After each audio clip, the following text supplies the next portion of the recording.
Sandra all the time is here with a cold heart true.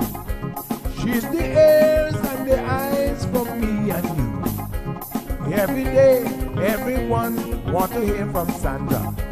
And every time on the air, she's getting better. Tell your sister, tell your brother, tell your mama. Call Sandra in the morning and in the evening. We always calling Sandra. And when they start fighting, calling Sandra.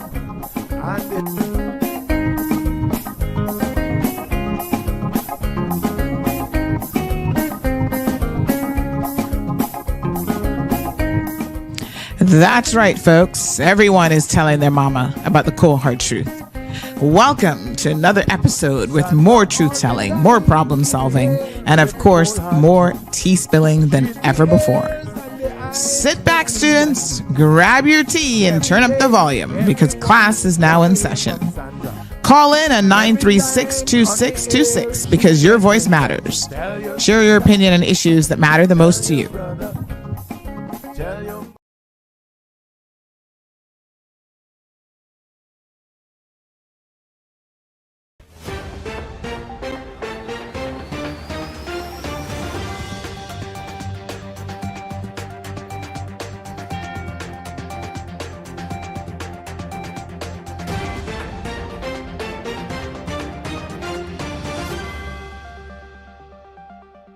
Good morning, I'm Ada, and you're watching Cayman Mile Road's Morning News. Here's what's making headlines on Thursday, November 21st. Labour authorities have launched dual investigations into alleged worker violations at a West Bay construction site. The Ministry of Education opens applications for overseas scholarships. There are also several court stories for you. Stay with us as we bring you the full details on these stories and more. In a developing story, government authorities have launched a dual investigation into alleged labor violations at a West Bay construction site. The Department of Labor and Pensions and Workforce Opportunities and Residency, Cayman, confirmed yesterday they are conducting parallel investigations following multiple reported breaches. The situation escalated Tuesday when workers staged a protest over unpaid wages and overtime compensation. This demonstration came just one day after contractor Fred McLaughlin reported being robbed of over 300,000 Cayman Islands dollars, funds allegedly earmarked for payroll. However, workers at the site maintain that wage-related issues existed well before the reported theft. In a significant development, evidence has emerged of the contractor allegedly acknowledging compensation irregularities. A Caymanian employee at the site recorded an interaction with McLaughlin, during which he reportedly admitted to not paying required overtime wages. McLaughlin, who has previous encounters with law enforcement, is now under heightened scrutiny as both government agencies examine these allegations. Our news team will continue to follow this story as it develops. 2 women appeared in summary court yesterday, accused of withholding more than $49,000 in overtime wages from an employee over nearly 2 years. Karen Angela Christian and Patricia Diania Montoya both pleaded not guilty to the charges. Prosecutors alleged the pair failed to pay Ana Peralta $40,462 in overtime between July 2022 and July 2023, with an additional $9,995 allegedly unpaid from August 2023 to May 2024. The case will proceed in the coming weeks as the court determines the next steps. Some promising news for Caymanians seeking higher education opportunities. The Ministry of Education has officially opened applications for its prestigious overseas scholarship program for the upcoming 2025 to 2026 academic year. The comprehensive scholarship package offers substantial support for tertiary education, extending all the way to doctoral studies. Recipients will receive up to 30,000 Cayman dollars annually to pursue their academic goals. Eligible candidates must be at least 17 years old and possess the right to be Caymanian status. It's important to note that scholarship recipients will be required to return to the Cayman Islands after completing their studies. For those interested in applying, mark your calendars. The deadline for submissions is Friday, January 31st, 2025 at 11:59 p.m. Interested applicants can reach out to the Scholarship Secretariat Unit directly via email at scholarshipsagov.ky for additional information. A West Bay resident has narrowly avoided jail time after facing multiple charges in court this week.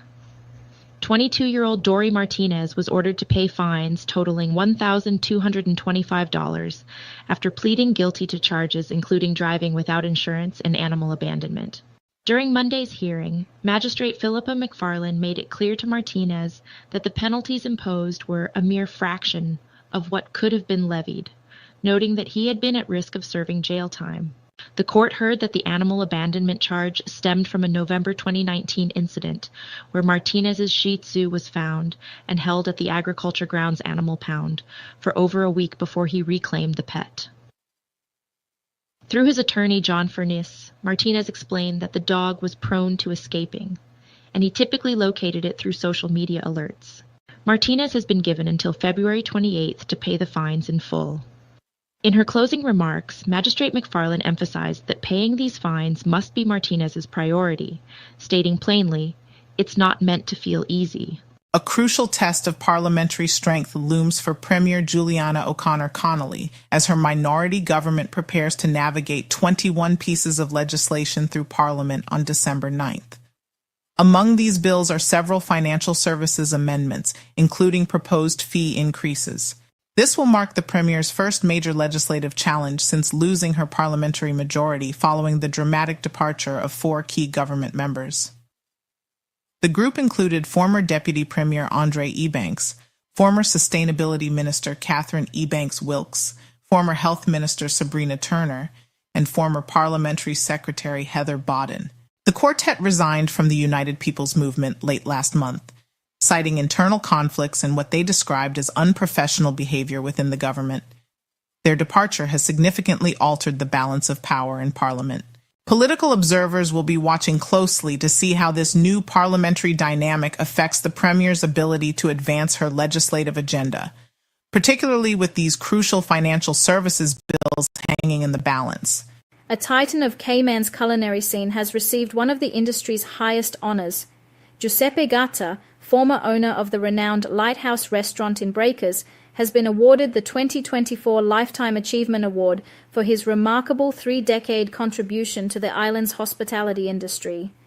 Upon receiving the prestigious recognition, the 67-year-old restaurateur expressed deep appreciation on his social media page. The accolade was presented at the 30th Annual Culinary Awards of Excellence, a joint initiative by the Cayman Culinary Society and the Ritz-Carlton Grand Cayman. The ceremony, which included a culinary competition, celebrated excellence across the industry, recognizing outstanding chefs, bartenders, and culinary students. Gatta's journey in hospitality began in his native Italy, in the countryside of Caravaggio, where his passion for the industry took root at just 12 years old. After training at the Hotel College in San Pellegrino, his career path led him through prestigious establishments, including Switzerland's 5-star Hotel Excelsior and the cruise liner SS Oceanic. His service even included a unique role as a private waiter to an army general during his time with Italy's Alpine Regiment. Since making Cayman his home in 1985, Giuseppe has become a staple in the culinary world. The Deputy Premier painted an optimistic picture of Cayman's tourism sector during last week's annual Tourism Association General Meeting. In his address, the minister shared performance data for the first 3 quarters of this year and provided updates on major infrastructure developments. These include the ongoing construction of the new General Aviation Terminal and an 1,115-foot runway extension at Owen Roberts International Airport. Minister Bryan emphasized his vision for a tourism industry that goes beyond economic growth, calling for a sector that creates well-paying jobs, attracts high-value visitors, and enhances the quality of life for all residents. Of particular interest is the newly launched Visitor Experience Development Grant Program, which offers funding of up to $50,000 to Caymanian entrepreneurs and small businesses. The initiative, aimed at developing new tourism products and experiences, has already attracted 110 applications since its September launch. The ministry expects to complete the review process by month's end, with successful applicants receiving funds before the close of 2024. The Cayman Islands Postal Service is alerting customers about potential mail delays affecting Canadian routes due to an ongoing legal strike by the Canadian Union of Postal Workers. While Canada Post has committed to minimizing disruptions to mail delivery during this period, customers are advised to plan ahead, particularly when sending time-sensitive items to Canadian destinations. The Postal Service says they will continue to monitor the situation and provide updates as they become available. And in the spirit of the holiday season, the Cayman Islands government has launched its annual Christmas Giving Tree initiative. The program aims to support 3 vital community services: the Department of Children and Family Services, the Family Resource Center, and the Department of Financial Assistance. Important news for eligible voters. The Elections Office has announced an extension to the final voter registration deadline. Caymanians now have until January 15th, 2025 to register to vote, giving additional time for citizens to secure their right to participate in upcoming elections. The Elections Office encourages anyone unsure about their registration status to verify their information. This can be done through their website at www.elections.ky, by email at elections.ky, or by calling 949-8047. In other community news, the National Community Enhancement Project, known as NICE, is set to return in 2 phases. The first phase will run from December 9th through December 20th of this year, with the second phase scheduled for January 6th through January 18th, 2025. And that wraps up your morning headlines. Thank you for making us your first choice for news in the Cayman Islands. Before we go, a reminder that all the stories you've heard this morning can be found on our website, along with additional updates throughout the day. Coming up next, stay tuned for Cayman's most talked about morning show, The Cold Hard Truth with Sandy Hill. Sandy's got a packed show ahead tackling some controversial topics, including a proposal to tax expat property owners. From all of us here at the news desk, have a great day, Cayman.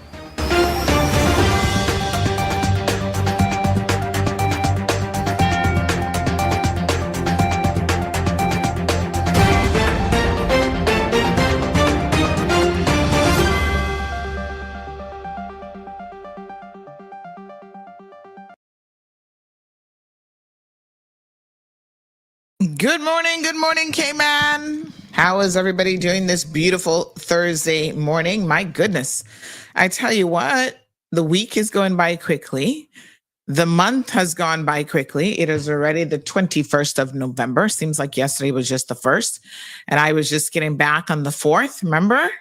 And then look ya, December, right around the corner. OMG. Wow.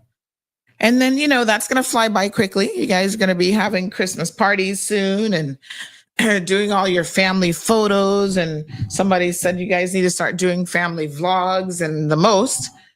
And then that's it. Christmas dinner. You're going to sit down and eat way too much at Thanksgiving dinner because that's coming up first. And then you're going to turn around and have way too much at Christmas dinner. And bam, the entire year is going to be done. Oh, wrong camera. Hold on, good folks. Let me adjust that. There we go. Totally different view, right? We got two camera view.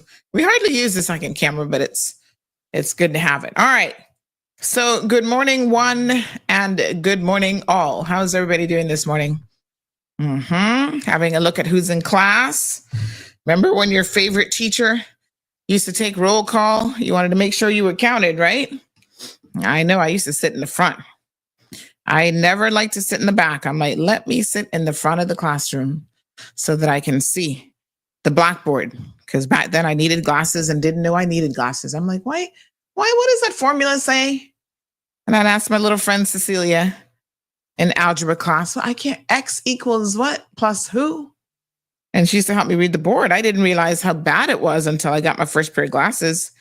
Honey child, I remember back in those days, you went to the mall and you got yourself sorted out. So I did my eye test, and then I went back for my little glasses, and I remember putting them on like this, and then looking around going, oh my God, where did all this stuff come from? I was missing so much stuff in the mall, like signs of shops and all sorts of stuff. And there's something that is very, very true in life, that you don't know what you're missing until you see it, that kind of way. So, yes, I was blind and didn't even see it. What a mess. Ay, ay, ay. So there you go. What a thing. Yeah, I tell you. All right. Well, I try not to miss too much these days. I keep the glasses nice and clean, and I'll be looking at y'all like, what's going on? My eyes are a little bit dry this morning, so I need to find some. I know I had put it on my shopping list, the little individual packets of eye drops. I feel like I could use some of those, and I might need some Viscotears. Every once in a while, I have to go to the optometrist or ophthalmologist and say, please write me a prescription for some Viscotears. Viscotears are for people who suffer from chronic dry eye. And that one isn't just the regular lubricant. It's actually a gel lubricant, and you put it on at night, and it really helps to moisturize the eye. Apparently, I sleep with one eye open, or half a lid open, or something weird. The doctor was telling me one day, because he saw how dry the bottom portion of my eye was, and he said, or was it the top portion? But anyway, he said that's an indication that you're actually not really sleeping with your eyes fully closed. And I said, what? People do that? And he said, yeah.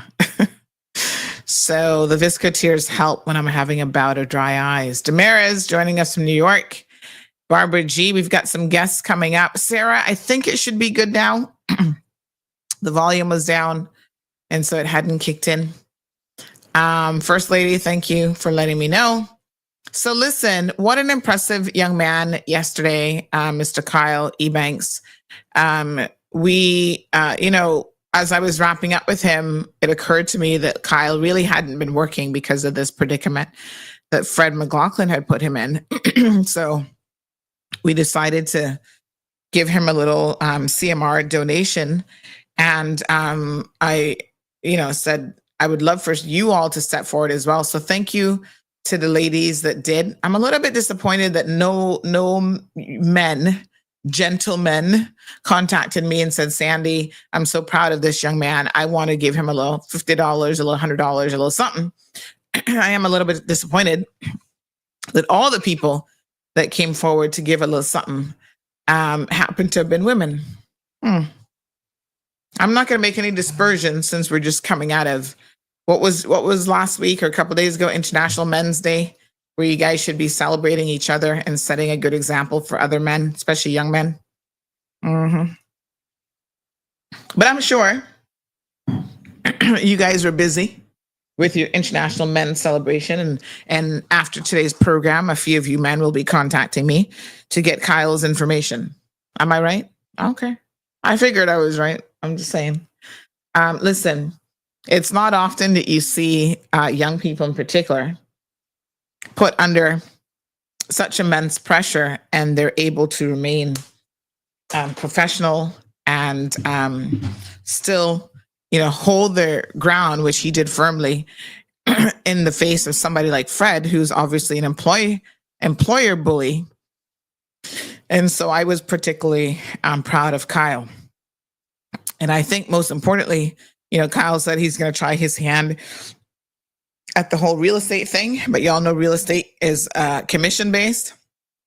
And so I was even thinking to myself, if there was some way in which I could utilize Kyle here with CMR. So I'm going to have a think about it and see if there's anything that I can do. And if you guys, business owners out there, might be thinking, wow, my company could use a smart, young Caymanian who happens to be articulate, believes in reading and carries himself well, do reach out. I'm sure Kyle would love to chat with you as well.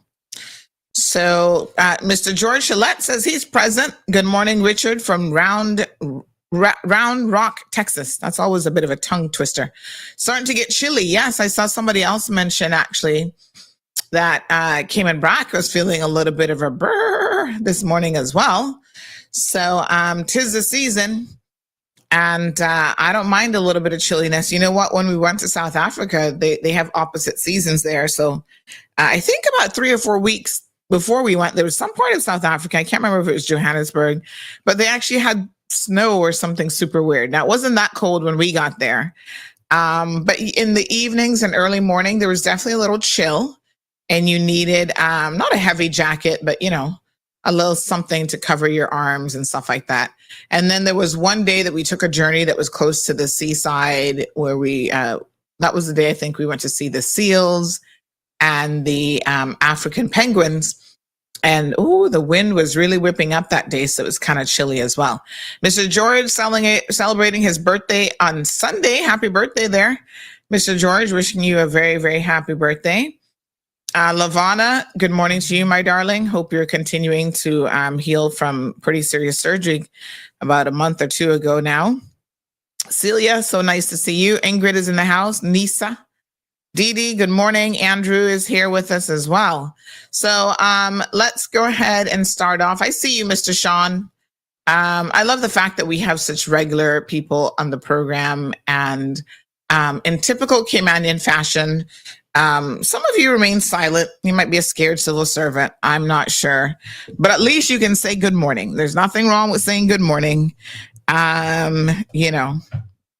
And so we got a lot to cover today. First up, we're going to be talking with some representatives from UCCI. They always have something going on over there. I must tell you, one thing with UCCI is they keep busy. And they offer a lot of, today their conference starts, by the way. So if you haven't had a chance to sign up for that conference, it might still be possible. So go ahead and check out. I think we had posted the website for the registration details, but it is entitled, this is the Regional Business Conference, and, different countries around the region host it. So now it's Cayman's time and UCCI is hosting it. And I think ICCI is playing a key role as well. And the theme of it is AI, the next generation fusion of business and technology. And I tell you what, it probably hardly matters what industry you're in now. You've got to kind of open your eyes a little bit to artificial intelligence and how it can be a game changer for your business. And listen, I am just scratching the surface and I am in awe of it. My mother-in-law introduced her a little bit to it the other day, and she was so shocked. You can imagine and she's 70 or 71 now. I think she might be 71 now, but you can imagine how much she's seen in her lifetime. It's just shocking. But she had a cousin that unfortunately passed away before she came. And so when she was here, she was writing the tribute to her cousin. And I said to her, would you like me to have my AI assistant help you? And she was like, AI? What do you mean? And Marlon kind of poo-pooed, like, that's not gonna sound good. It's not gonna be personable and this and that. And I'm like, you give it enough information and you'd be surprised. And there's a lot of different types of AI tools and stuff out there. So anyway, I didn't really push the topic. Lo and behold, I was requested to do the printing. So I got the tribute and, Sandy, can you print this for me? I said, oh, sure. And I'm going to actually do you a favor and I'm going to put it into my AI tool and have it rewrite it. Well, I printed it as requested and I printed the second copy, which was the AI copy. And I said, I said, Mom, have a look at this, will you? This is your AI version and this is your original version. She was blown away. She couldn't believe it. She was sitting there reading this going, this is the most amazing thing ever. And she said it just sounds so good. And listen, it does it so fast. Anyway, she started to thinking because she's an educator. Yes. So she worked in education. That was her first job as a teacher. So, teachers, once a teacher, always a teacher.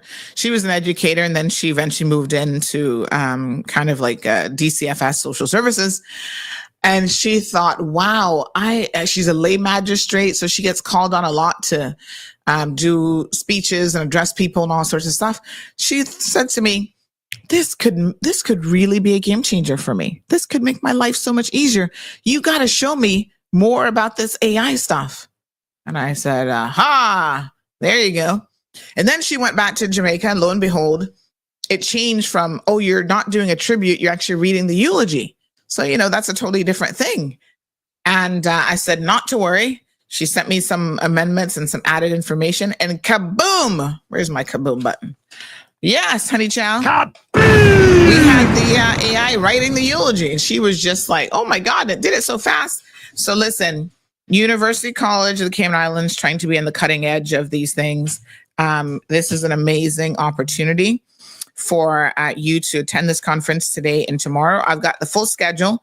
So if anybody wants to see the schedule with all of the different guest lectures and who's going to be up, even this keynote speaker, this is someone that, y'all really want to see and hear. This is Dr. James Stanger from CompTIA, and he's going to be talking about integrating cutting edge technology in business.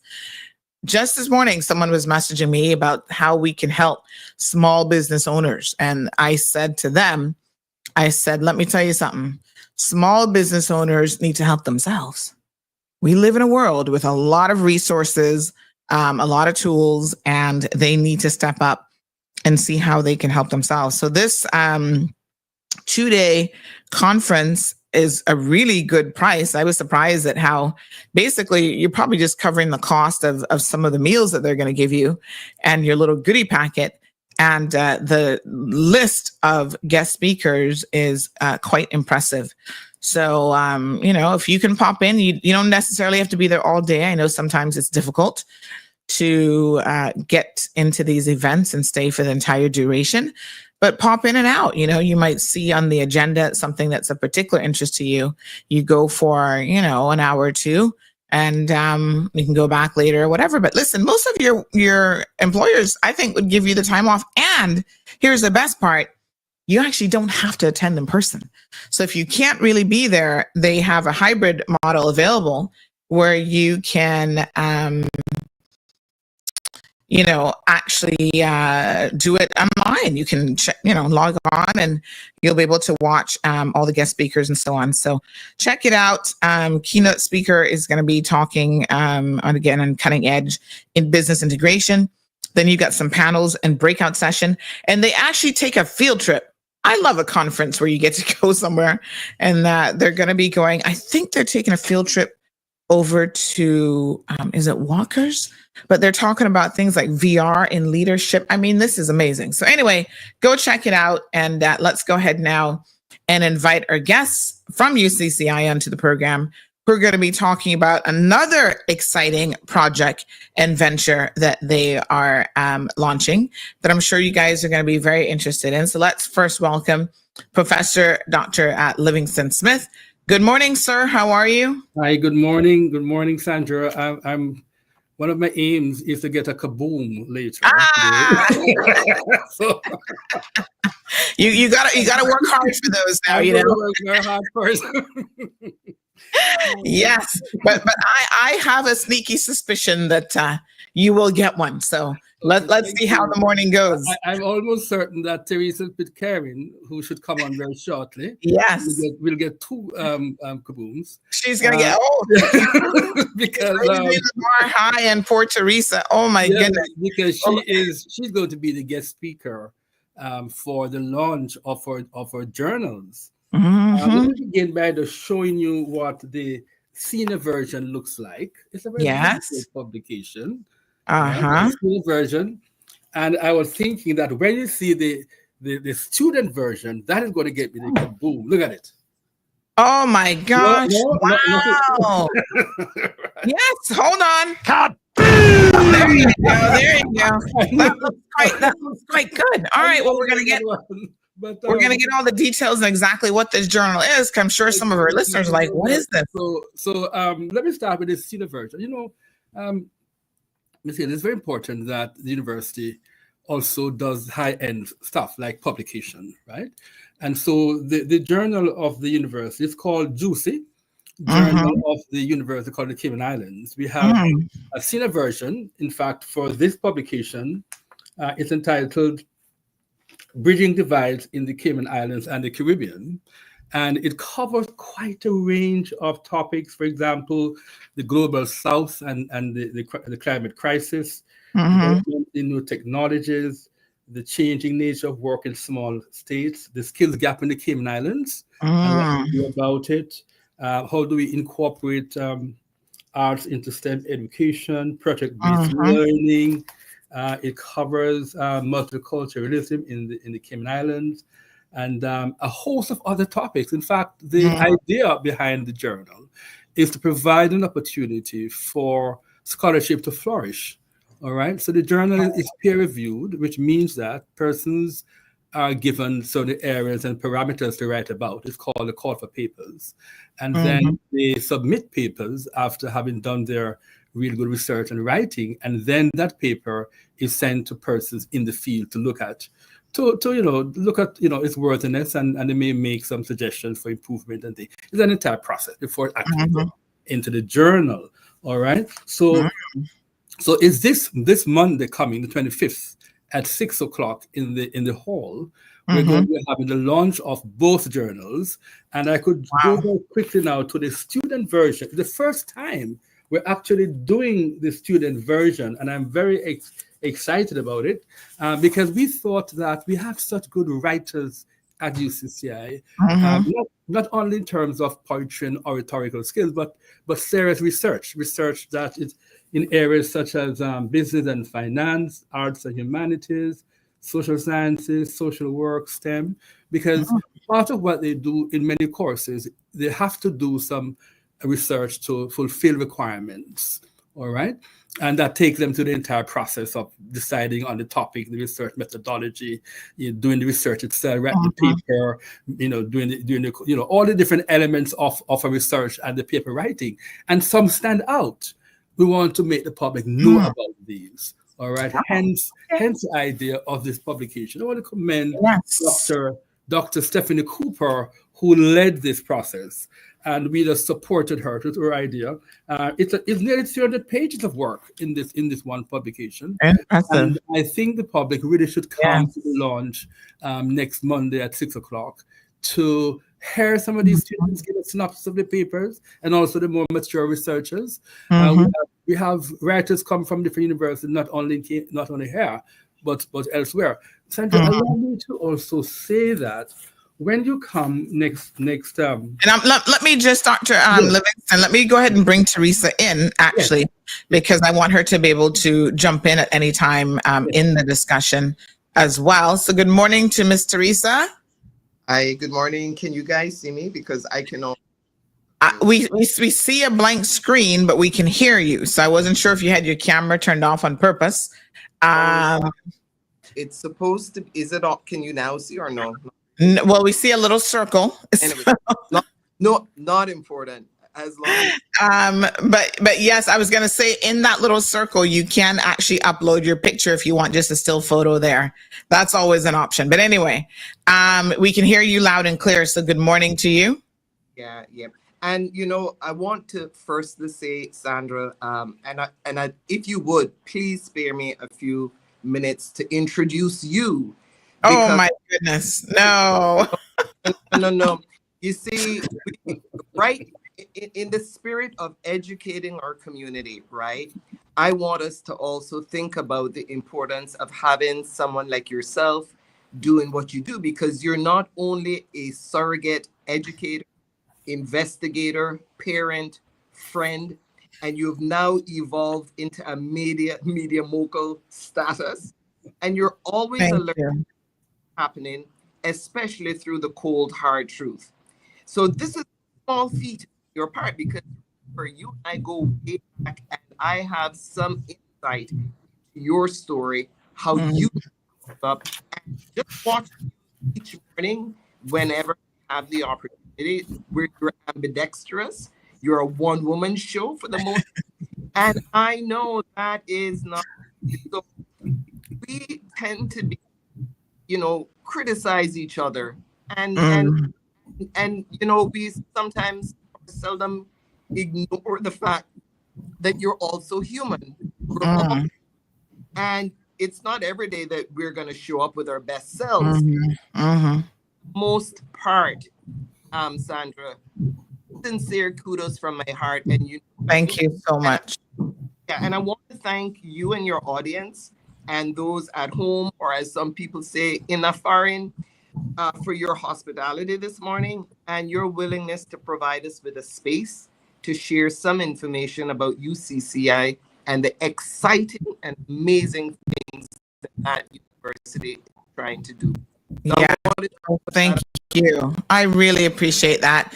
And a lot of people, some people may know this, but a lot of people don't know this, that Teresa and I go way back. I remember when her eldest actually was born, I was at the little baby shower, and it's so funny how even in such a small community, our paths will intersect and sometimes even, conjoin together.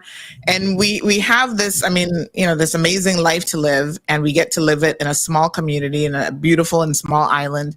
And we're all trying to affect change in different ways. And Teresa and I both used to work at a local law firm. I was just a student, trying to hustle my way through law school on a scholarship and, supporting the library, reception, wherever I was needed, I was there, just making sure that I could make it through law school. And there's some times, Teresa, and you always stand out as someone in my mind where I had a bit of a pivotal moment with in life, where you and I had a brief but meaningful discussion when I decided to resign from that law firm. And you said to me, "Why? Where are you going?" And I wasn't even sure where I was going in a way, you know what I mean? But I just felt like I wasn't where I should be. I wasn't in the right place. And so I was going to take a bit of a, in some respects, perhaps a stupid leap of faith and just try something else and do something else. And now I think that is probably, it has led me to where I am. So it's the best decision that I could have made. And so, in my heart, there's always the law, and in another lifetime, perhaps I'm some big shot lawyer in a courtroom fighting for human rights. But in this lifetime, I'm here on this platform on CMR and Nicole Hard Truth, fighting for human rights the same way, but in a different kind of way, and really just trying to give people a voice and a platform, educational institutions, anybody in the community who has positive things going on. So thank you so much. A lot of times I reflect on that discussion that we had. And I don't know if you ever do, but I know that I do. And, I have a saying, you're right where you're supposed to be. So it's been an amazing journey. Now, Teresa, I know that you actually do a lot of pro bono work with the University College. I don't know. Do you have an official title over there? What exactly is your position? I should ask. By the way, Liv, where did you guys resurrect that picture? But Liv, you can actually listen at the morning, I'm getting WhatsApp messages and emails from Liv, and I said to him, "Look, I have a job,"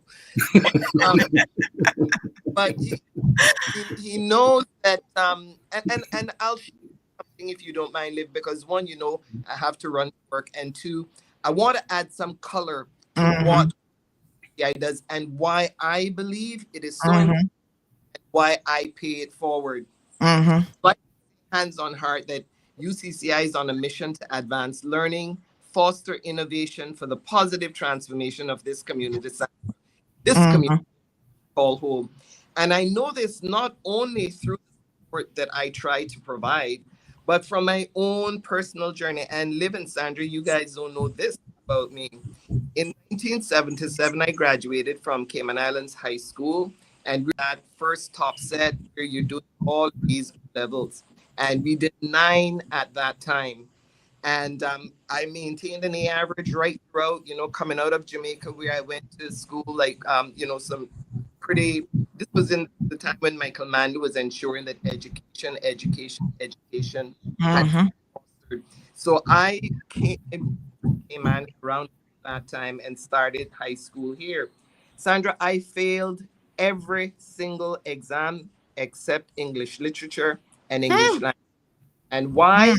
I loved reading because reading transports you and takes you to journey outside of your own lived experience. So my transition actually, my mother sold her business in Jamaica, and I hear this to put this all in context. Sold the business in Jamaica when she saw that I failed because she was in a state of shock, and just my daughter lost her way. My mom was also Cayman's first policewoman. So my transition really began when I got into the arts with Jeff Cresswell, Frank McField, and others, and Banks in particular. And when I ran for the Miss Cayman, and everybody knows that it was a little different that year, through Hurlston Lott, who remains really dear to my heart. Edward Solomon said to me, Teresa, you have a fire that is dynamic. Find that fire when you go to these competitions. He said, don't pay these people no mind, because in those days I was working at Royal Bank. People were calling me up, telling me I was too black to lead, telling me what is this nigger doing as Miss Cayman. All of those. Wow. Oh, it was horrible. And Harry Chisholm, bless him, said, Teresa, ignore that. You go and do you. This bank is going to support you as much as it can. So with the support of someone like Edward Solomon, like Pat Hewlett, like, all of those women who saw something in me that I did not, went to the Miss Universe, and there I became the person who won this thing.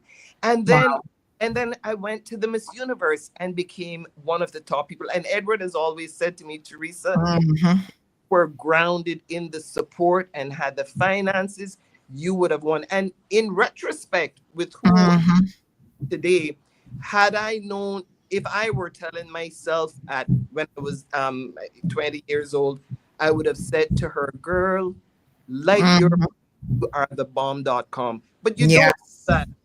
And then with the Miss Cayman success, I went on to work with the Department of Tourism with Mr. The Honorable Tom Jefferson.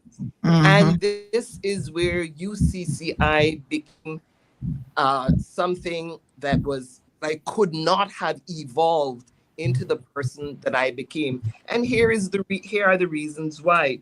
Mr. Jefferson made it possible for me to work while I was at government. And he came down and spoke to Mr. Moncrief and says, you do what you need to do to make this young lady work and go back and get her education.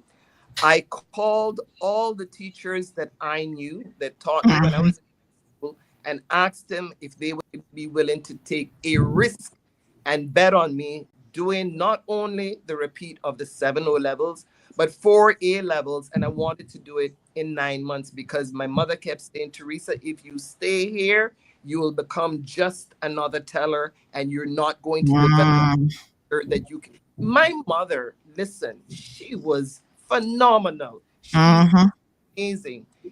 I went to UCCI, Sandra. Sure, I met there, bar none, said, we are here to see you succeed. Eustace France comes to mind, easy economics. I'd never done economics in high school. And he said, Teresa, you come and see me I went to his home for those 9 months, every Saturday and every Sunday, repeated past papers, and he stood there and his family watched and observed, but he took me in. The same with Colin Ross, the same with Fred Spears, who would leave whatever they were doing and invested their time in me. So you see, when I of the love that I have for UCCI and my willingness to pay this forward, it's not something that I can trivialize because it's something that means so much to me. Most of the teachers that were teaching at UCCI in them days, they weren't even getting, a lot of money. And they Sandra, none of them charged a penny and gave me their time. They simply wanted to focus on my success. So this provided me with the foundation I needed to become the Teresa and that that this community know. And I try to pay it forward by lending my own personal time to see it succeed, because I know first what it is capable of doing. And I want the college's desire to advance knowledge through excellence in teaching, through research, public service, intellectual leadership, that's going to make this community successful. So, and you know, when I speak in this way, I am heartened and I get very emotional, because I am trying to bring in your audience to let them envision the possibility of becoming someone that they can be. Failure is just a moment, and failure opportunity to become and to evolve, to be who you can. There's that book called Outliers, and I share this because of your readership and stuff like that, by Malcolm Gladwell. And he talks about what it takes to make someone who is an over or an extreme overachiever, in my case, you know, what it takes to make them successful. And he boils it down to these experiences that we built on, that you built on to become this mogul and to play this part, you know, playing into this community. So in a nutshell, I had to share that and put that here about why what UCI does is so very important, and why I support it. Yes, I mean, what an amazing, personal testimony. Thank you so much for sharing that. And I think a lot of people don't appreciate, like I was saying earlier, even the plethora of events the UCCI puts in and what it takes to put on these conferences and workshops. And so I'm happy to be able to tell people in the community a bit more about it. Now, this junior and senior student journals launch is going to be a phenomenal event. It's coming up on Monday. So tell us a little bit about what the journal is. And I know Dr. Liv was getting into some of the details of how the student version came about. The cover is just absolutely beautiful. I can't wait to get my copy of it.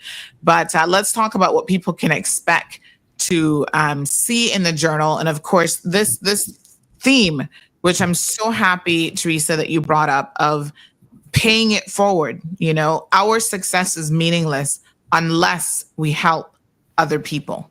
And so the way in which we do that is we volunteer like you do. We do work with universities. We do work within our community, and we find a way to pay whatever degree of success we have. We have to find a way to help other people and to simply pay it forward. So this journal looks exciting. So tell us a bit more about the objective of the journal, and then what we can expect to see at the actual launch event. I'm going to leave most of that to Liv, but what I'd start off by saying that it is the students' voices, which is so they value, the university value what they have to say. And it's a vibrant tapestry showcasing the diverse voices and the perspectives of the students that go there. I want to engage our young people, whether they're matured, whether there is an intention to be matured students, or those who, for some reason or other, gave up on their education because of experiences they may have had in the high school. Give UCI a chance and listen. And it's not limited to academia. You see, that's the beauty. Academia is very expansive. So I'm just going to jump off. I've taken up enough oxygen and let. Thank you so much, Dr. Livingston. Wow. Wow, that was. Hold on a second. That definitely deserved a kaboom. 1 second. I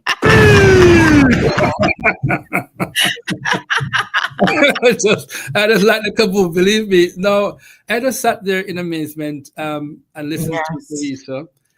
She's an outstanding alumnus of UCCI. Yes. And I didn't know that until just this moment. Wow. The details are just wonderful. Yes. And we thought that we should have her as a guest speaker precisely because of these things, because she always brings, Sandra, a level of freshness of ideas. And a willingness to scrutinize and to analyze and to make you think and rethink.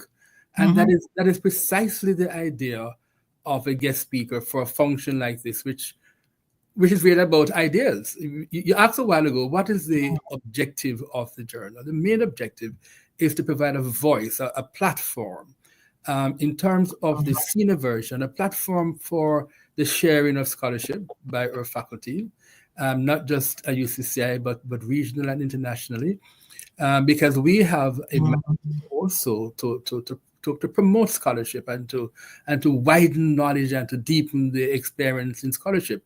And so that's part of it. But now we have brought in the students because they too have a lot to say. And for example, Sandra, we had a competition here recently, an oratorical competition about what does it mean to be human. And those speakers just took it away. We just had to also include some of those speeches in the journal. So the student journal is really for the community to see the level of scholarship that comes from UCCI, to allow students to see themselves in print. Because even when we have sold all of these hard copies, we're going to have e-version later on online.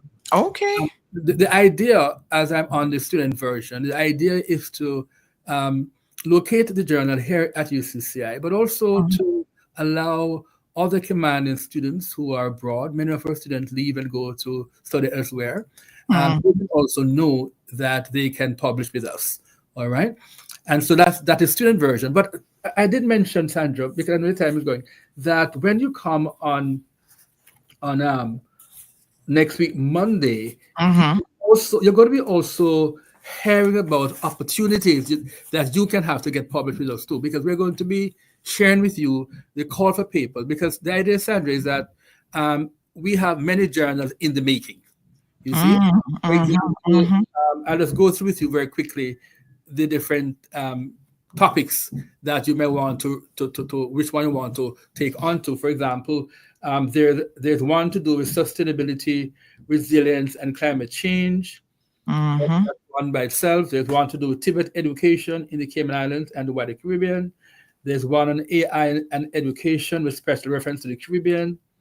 There's one I think that you should be a part of, the navigating the future, prospects and challenges for the Cayman Islands over the next 25 years.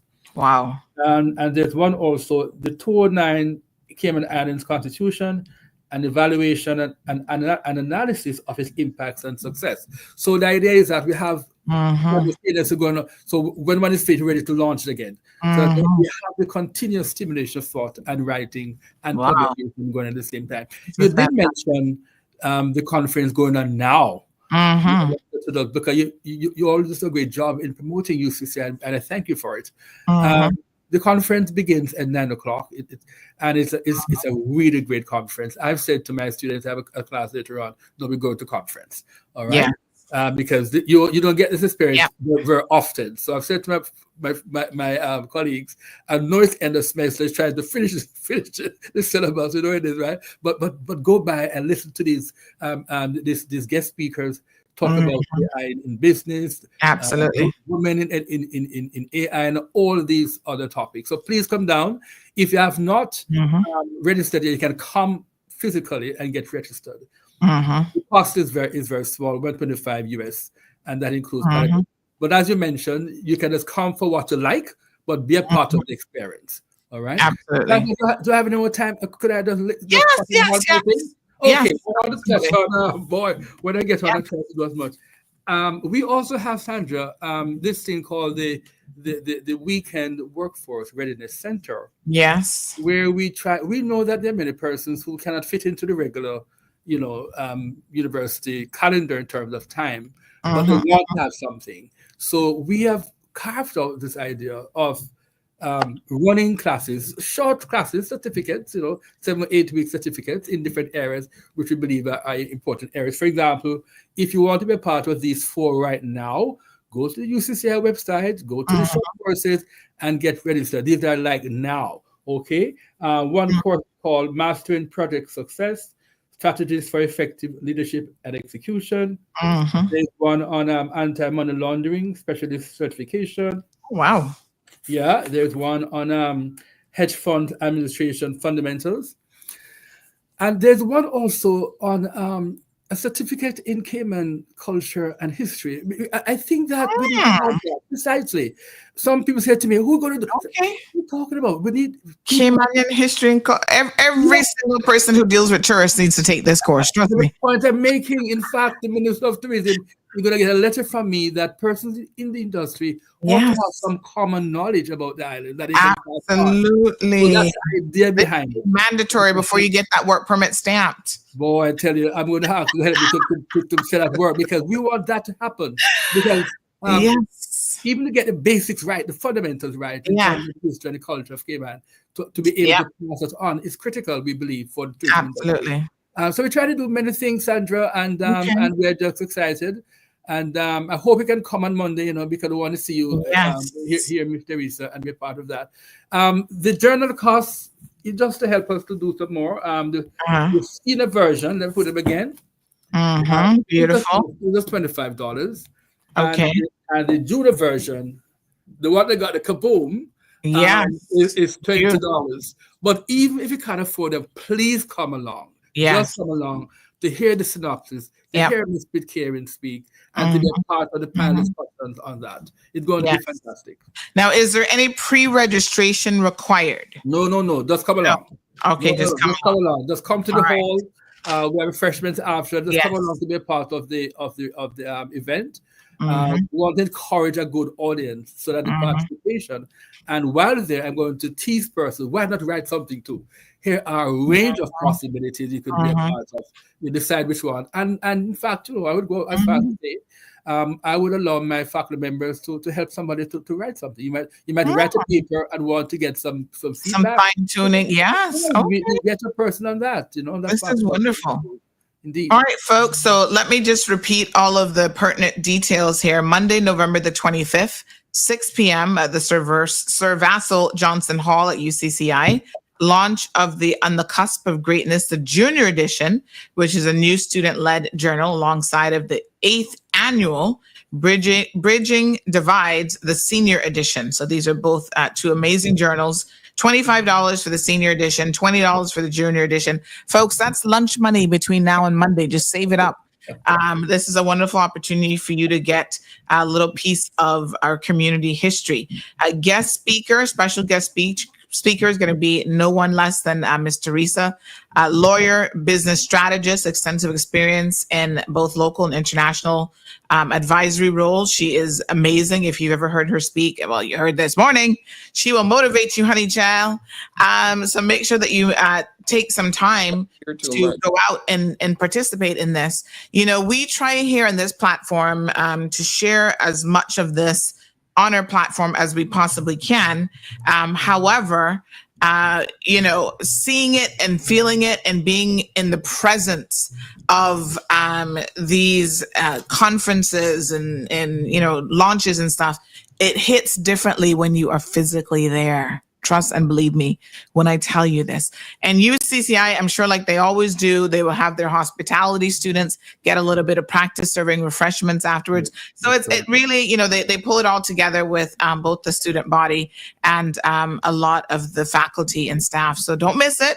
This is a great opportunity to come out. And, you've got me thinking, because in my heart of hearts, I'm a writer first, believe it or not, because my first degree is actually in professional and technical writing. Wow. Yeah. And it's one of those things that, I thought to myself, the end goal was, I want to become a lawyer. And I remember sitting down many, many moons ago when I was in high school, Teresa talks about people who mentor you at such critical points in life, especially when you're a young person. And I participated in a volunteer program in Tampa called Teen Court. And this was in the early days. And I was one day, I always like to be the prosecutor, Dr. Livingston. That was me. I was like, yes, they're guilty. I was the prosecutor. One day I was called upon to be on the other side. And I was like, I'm not sure if I can do this. But, when I sat down and spoke to my client, it was these people, all your peers, the jurors were peers, and then a proper judge oversaw the proceedings. And I sat down with this young lady and I heard her story about why she got in this fight at school. And I thought, oh, wow, you were just defending yourself. Of course we have a defense. And you know what? She got away with the minimum, which was 10 community hours. And the judge listened and he said, young lady, afterwards he pulled me aside. He said, young lady, you have a real gift of advocacy. And I would be honored to mentor you in any way that you need me to. In fact, he said to me, I was still in high school at this point, but he said, after you finish your first degree and you're going on to law school, any law school in the state of Florida, once you do your part, because you can't show up half-baked, you got to do your part. So you got to get good grades. You got to do well on the LSAT. But any university in the state of Florida that you want to go to, a reference letter from me gets you in. So you just let me know. You can pick Stetson University, University of Florida, anywhere you want to go. And I was like, wow. And, I got the opportunity to get good, salient advice from him, career advice. And I said, the eventual goal is law school, but how do I get there? What do I do in undergrad? A lot of, law school students do political science and all this kind of stuff. He said, let me tell you something, young lady. Do English. And I said, what? English? He said, yes. He said the ability to communicate in writing is so critical to an attorney. So do English. Well, I don't care if it's English literature, writing, whatever specific areas they have. If I had to do it all over again, I would become an English major. And I thought, and as you mentioned, English. I should mention, Sandra, that we have a certificate, a weekend certificate in business communication. Yes. So that's also. Let's go to the website. Yes. And get it. And the cost is $650 for the 7 weeks, and you can leave a certificate because we're trying to make it available. We want to expand the range of possibilities so everybody can have some. Absolutely. And so I looked at, a professional technical writing degree, and the irony of it is it helps you in so many facets of your life. Forget about law school, everything, you need to submit a business license and you need a little cover letter for work permit, anything. Your ability to communicate is so critical and so important. So I always reflect on, again, that bit of advice that was needed at the time. That was just absolutely perfect. Now, Dr. Livingston and Teresa, I'm going to say this. I think that here on our program, we need to have a UCCI hour every once in a while. Yes. So we need to commit, even if it's not a full hour, UCCI time, we need to commit to getting you guys here on a regular basis to share all of the amazing things that you have going on at the University College of the Cayman Islands. And you do know that I have put into the atmosphere, which means that we're going to pull it together, that CMR, if all goes well, we're going to have our own radio station. Well done. By the first quarter of next year. So we're going to make that happen. But I don't expect the thing from you, Sandra. Before I leave, I want to share the why. Dr. Liv was really great when he spoke of the what the UCCI college is doing, all the exciting stuff and the flavor to incite and encourage us to join. But for me, I always try to get right down to the core, the why. You see, this is one of the things that, Liv and I and the team will discuss from time to time, because I always try to engage in the human factor. Yes. We are so bombarded with warped images of our humanity, Sandra. We, especially the women, we tilt and bend ourselves to fit this distortion. Right? And for now, we have a new generation at this historical juncture. Say that they're uncommitted, but who they are now, in my mind, a large percentage among us, and who, in my view, are increasingly committed to reject blind partisan of whatever stripe, and increasingly being engaged in discussions around social justice, political tolerance, and development. So we want to engage the entire person that actually comes to UCCI, and offering these different programs and ensuring that they have an opportunity to choose what best them so that they can contribute. This is why I am usually driven when Liv calling me up, like I say, 3 and 4 in the morning. How does her community benefit? Academia and so on, that's space. And we understand something that we're going to try and build on to bring people in. But let us go to where our audience and those who we want, where they're located, what their status is, and so on. Exactly. So that we build on what it takes to make them the person that they can be and have a more developed and more rounded community. So that's kind of the vantage that I will usually show up. I call the academia and all that kind of stuff. As you know, I've literally written most of our legislation when I was the first chairwoman of the Bar Association. So we can do that. But what we now have to do, and this is probably going to be one of the biggest challenges, because some of the people are reticent about getting engaged in university because they feel so demeaned. They don't even know what their potential is because, like I said, many of us, for no reason, for reasons beyond ourselves and for things that we were not necessarily, it wasn't our fault. We made some crazy decisions, but there is always hope to redeem and move forward. So that's one of the reasons, like I said, why I am always engaged with this. And Liv have authority to call me up. And Kenneth, poor Kenneth, I always go to him with my hands out. And when he don't read my WhatsApp, he knows I'll go and find him and hunt him down. So also what he does now when he sees it coming in, I have to say that with most of our leaders, when they see me coming out with my hands out and making requests about this or that and so on, they make time to listen to what I may want to contribute or what I'm asking or how this can help this person. And on that note, like I said, I've had enough oxygen and I'm got to run now. Got to love you guys. Thank you so much. Thank you so much, Teresa. Yeah, and thank the audience for listening as well. Bye. Yeah, thank you very much. Appreciate it, Teresa. And Magdalene says she might have missed it, but who wrote the journals? So tell us a little bit again about what's actually in the journals. Trust me, well worth the $25 and $20.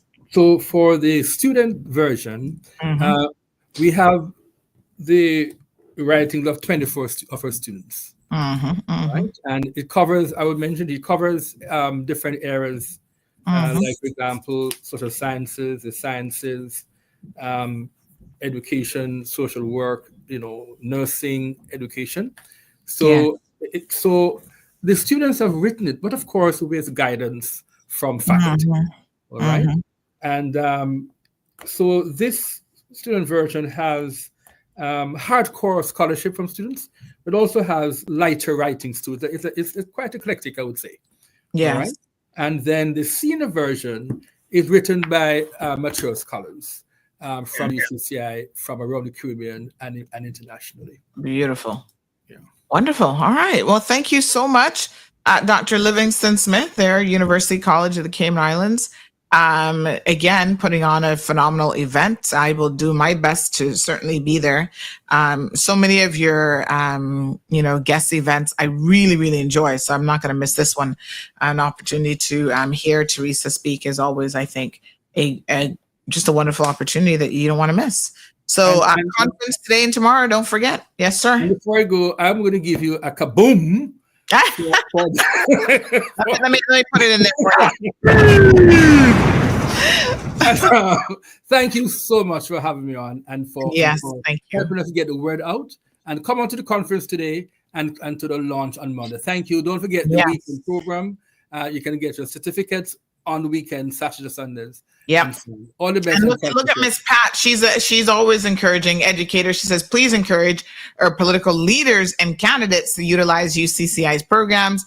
Intro to political science is vital. And folks, they can do these workplace readiness courses quite easily. So thank you again for reminding us about the availability of those.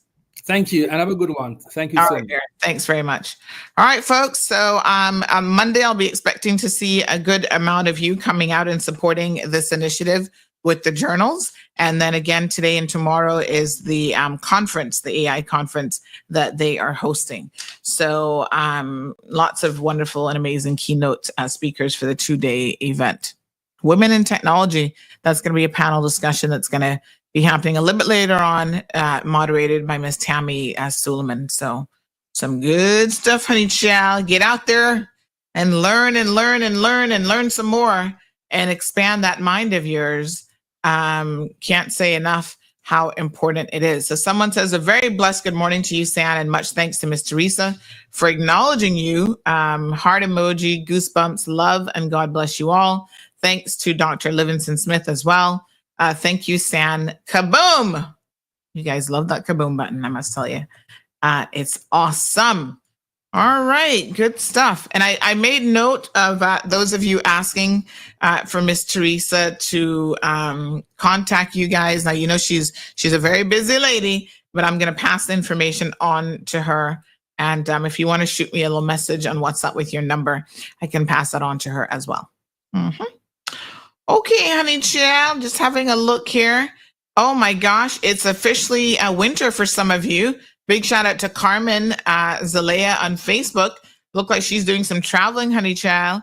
I see her at the, she was at the Barnesville Pumpkin Festival on October the 1st, and she just posted some snow, the first snow of the year there in the States where she's at. I can't remember exactly where she is. Is she in the Chicago area? But anyway, they're getting some snow already this morning. So fall is here. It's official. Beautiful. Wow. I love the snow. Oh my gosh. So pretty. All right, folks. Well, we're not getting any like physical snow here, but there's always something falling from the sky in the Cayman Islands. Some of it not always the best, but we're going to talk about it anyway.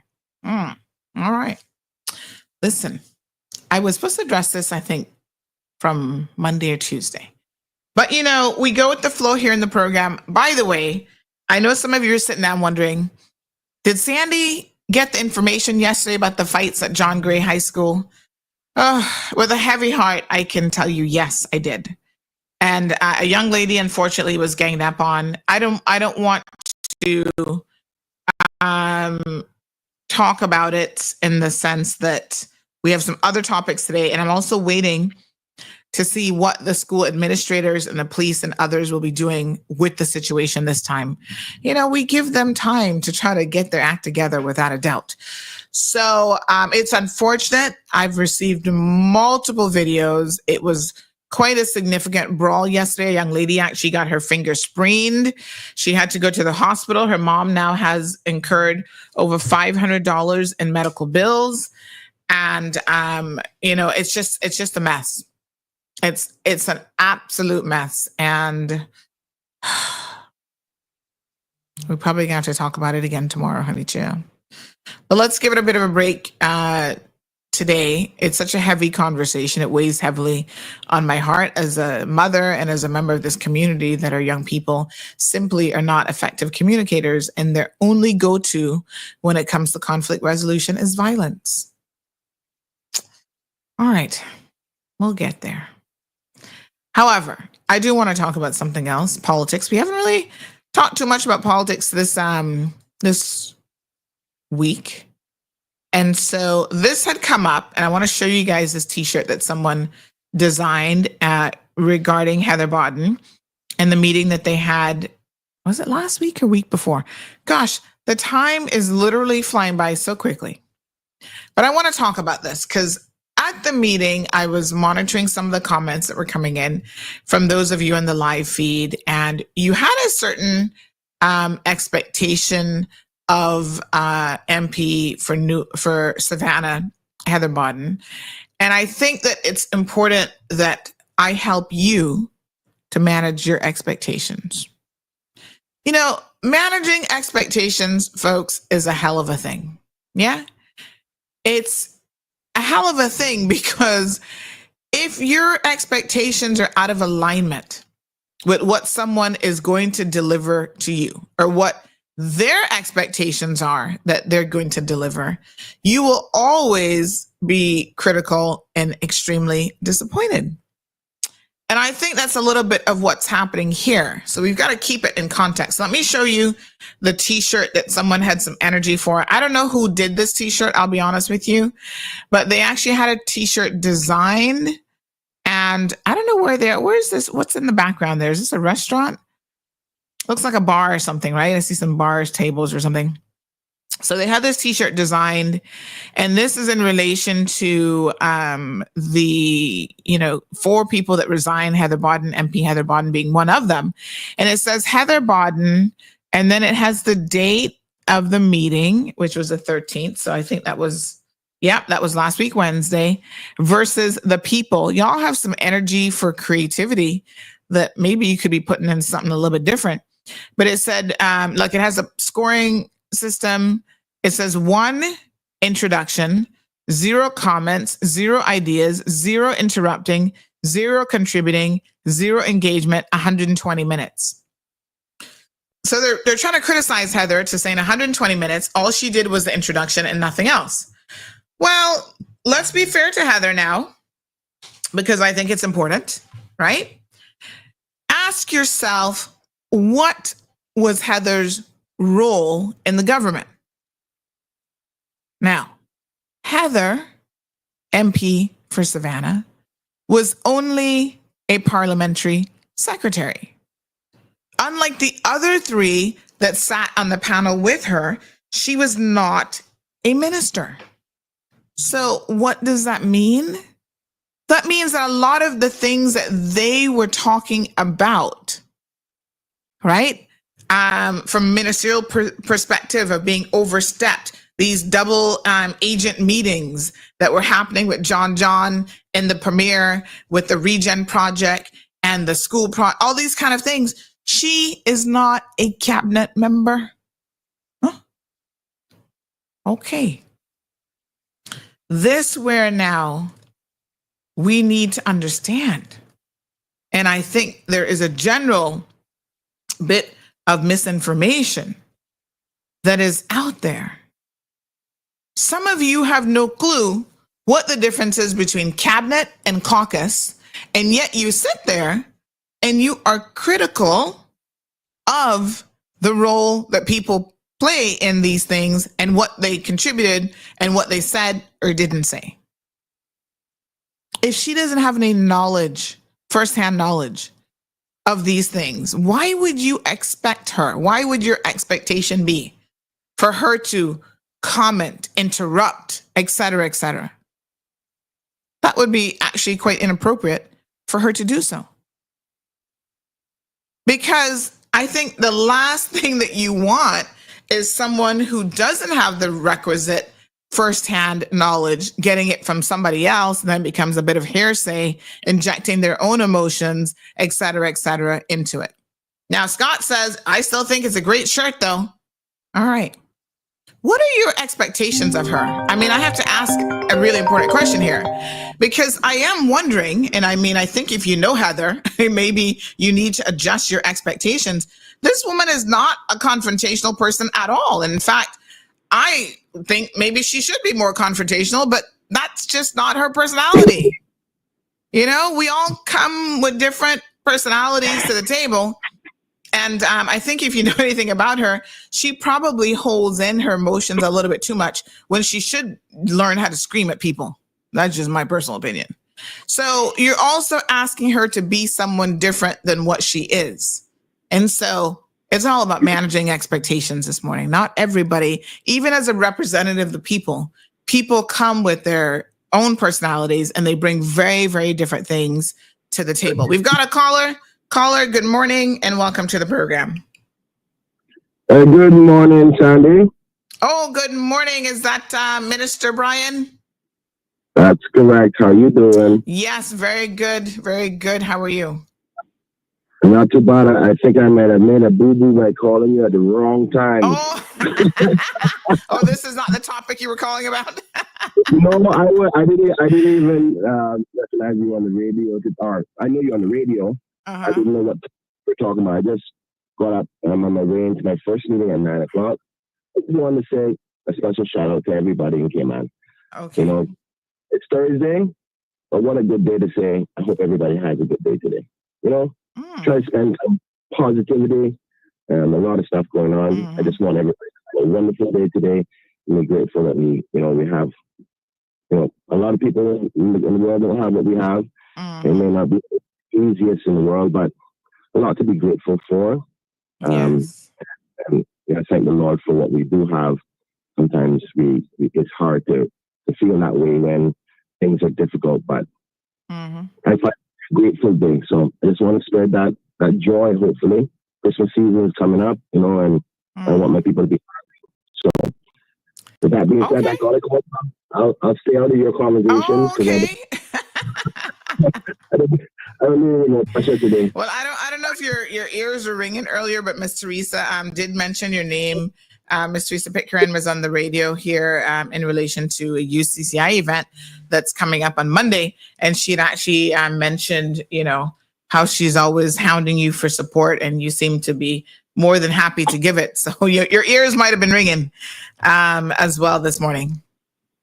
I love Miss Teresa to the moon and back, so she's got my support all the time. I'm quite sure she'll call me or send me an email or something. Sounds wonderful. Call her. Yes. All right. All right. Thanks very much. Have a wonderful day. All right, my dear. Thanks. Appreciate it.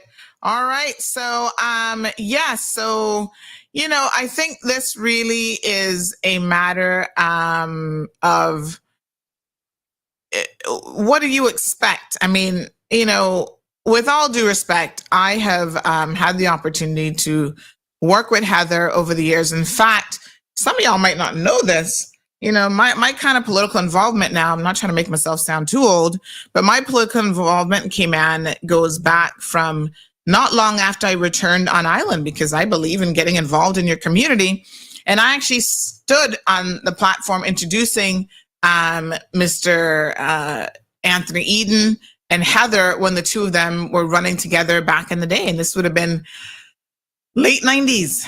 So, Heather's been around for a minute around the world of politics. And I think she first got elected in a by-election and then went on to run on her and Mr. Eden worked together and ran at a platform together.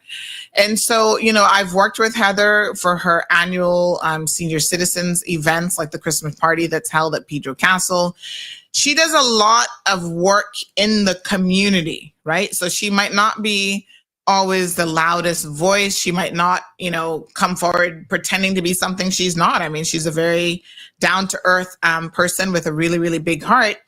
And at the end of the day, I think that she, if you don't know her, that's where perhaps your expectations are different. I don't expect Heather to come forward and submit a journal paper on the economic implications of blah, blah, blah, blah, blah, whatever. That's not her. I expect her to be the person who is going to know all of the seniors in the community, knows what's going on with them, be able to assist them with relief efforts. During the storm, she's going to be the one who's going to be like, okay, we need to check on Miss So-and-so because remember now her husband passed away, 2 months ago, and she's living by herself and she's in a vulnerable situation, yada, yada, yada. That's her. Okay. So you can't compare Heather Bodden to a Andre Ebanks. They're totally different people with different personalities, different life experience, and different things that they're bringing to the table. Now, if the people of Savannah did not value Heather Bodden and what she brought to the table, I suspect they would not have elected her to public office. There were options, different personality options, younger, et cetera, et cetera. Obviously, the people saw some value in putting her there. And, so someone just said to me, and I think this certainly adds a certain, a bit of context to it. This person said, that's Rashad Rankin, who had the shirt, and the Badabinu director who was appointed by John asked what's the story behind his appointment. So I don't even know who the heck Rashad Rankin is.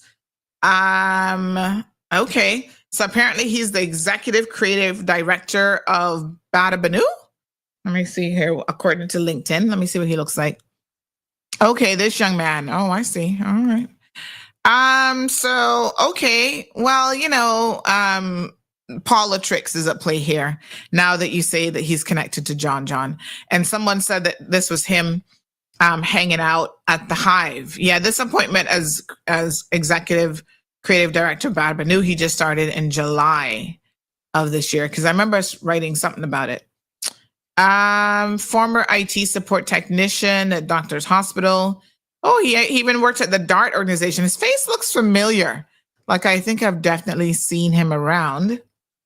He was at the DART organization for a couple of years, 3 years, as technical support specialist. Huh. Okay, and sounds like he's an entrepreneur now. Has his own little company. Well, he's got a lot of time and energy for Heather. Where does Rashad Rankin live and vote? Is he in Heather's constituency? I'd be curious to know if he is. But nonetheless, Rashad, I don't know how old you are, young man, but I think your lack of information about who Heather is and what she does in the community is a little bit sad. All right. Well, having said that, let me also say this: is she galvanized the troops at that meeting. So if you all go back to the meeting, let me see if I have a copy of it here. I like to keep copies of these things now because we got to start archiving things, folks, ahead of the election. If you go back to that meeting, you will actually see the important role that they did task her with. Although she is, let me see here now. Although she is, as I said, not a minister, she would not have been in caucus and she would not have experienced a lot of those things that went on there. They tasked her with the important role of sort of getting the troops going for the meeting. So if I can find it quickly, let me just see here. I am happy to, what was it called? Enough is Enough. Hold on. Let me see if I can find it. I'm happy to let you guys know that I think she did, let's see if it's in this folder.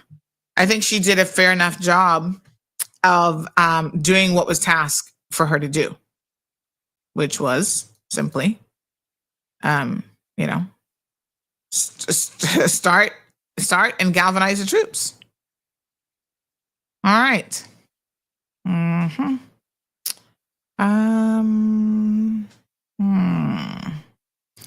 Let me see if I can find it here. Hold on 1 second.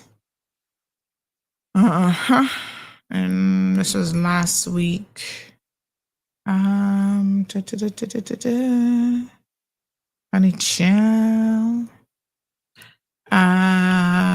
Right. I'll see if I can find it. It's here somewhere in this computer. Lord, I have so much stuff on this computer you can't imagine. Let me see if I can find it. All right. I may just have to download it again. I know I have it, so I hate to download it again because then that's taking up even more space that I probably don't have. Okay. All right. So let me see. Oh, yeah, here it is. There we go. I knew I had it there somewhere.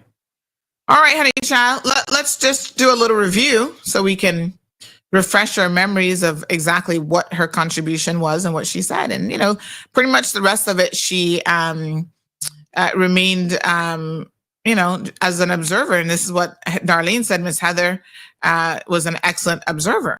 So let me just fast forward this. Let me here.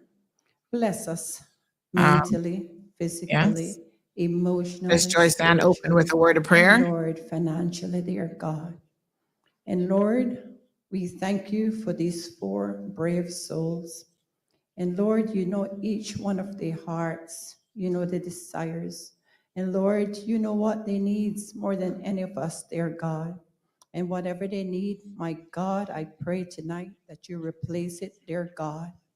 And if there's fear, I ask you to comfort their hearts, Lord, as they take this stand, as David did in the day when he was alone, Lord, and man did not understand. Bless every soul here and give them the understanding, the wisdom, Lord, to intake everything that will be said. Take control now, dear God. Bless and keep each one of us. And as we leave here, my God, I pray. All right, just a minute, folks. This radio thing is going to drive me insane. Let me play something to try to have it kick back in. Just one quick second for me. So it looks like anytime I'm playing like a video clip, it seems to claim that it's too quiet for the radio, but yet it sounds good everywhere else. It's so frustrating. Anywho, give me 1 second. Let me just play a little clip here.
Okay, let's try that again. So I'm going to try to pump up the volume as much as I can. So Miss Joyce Ann was just praying.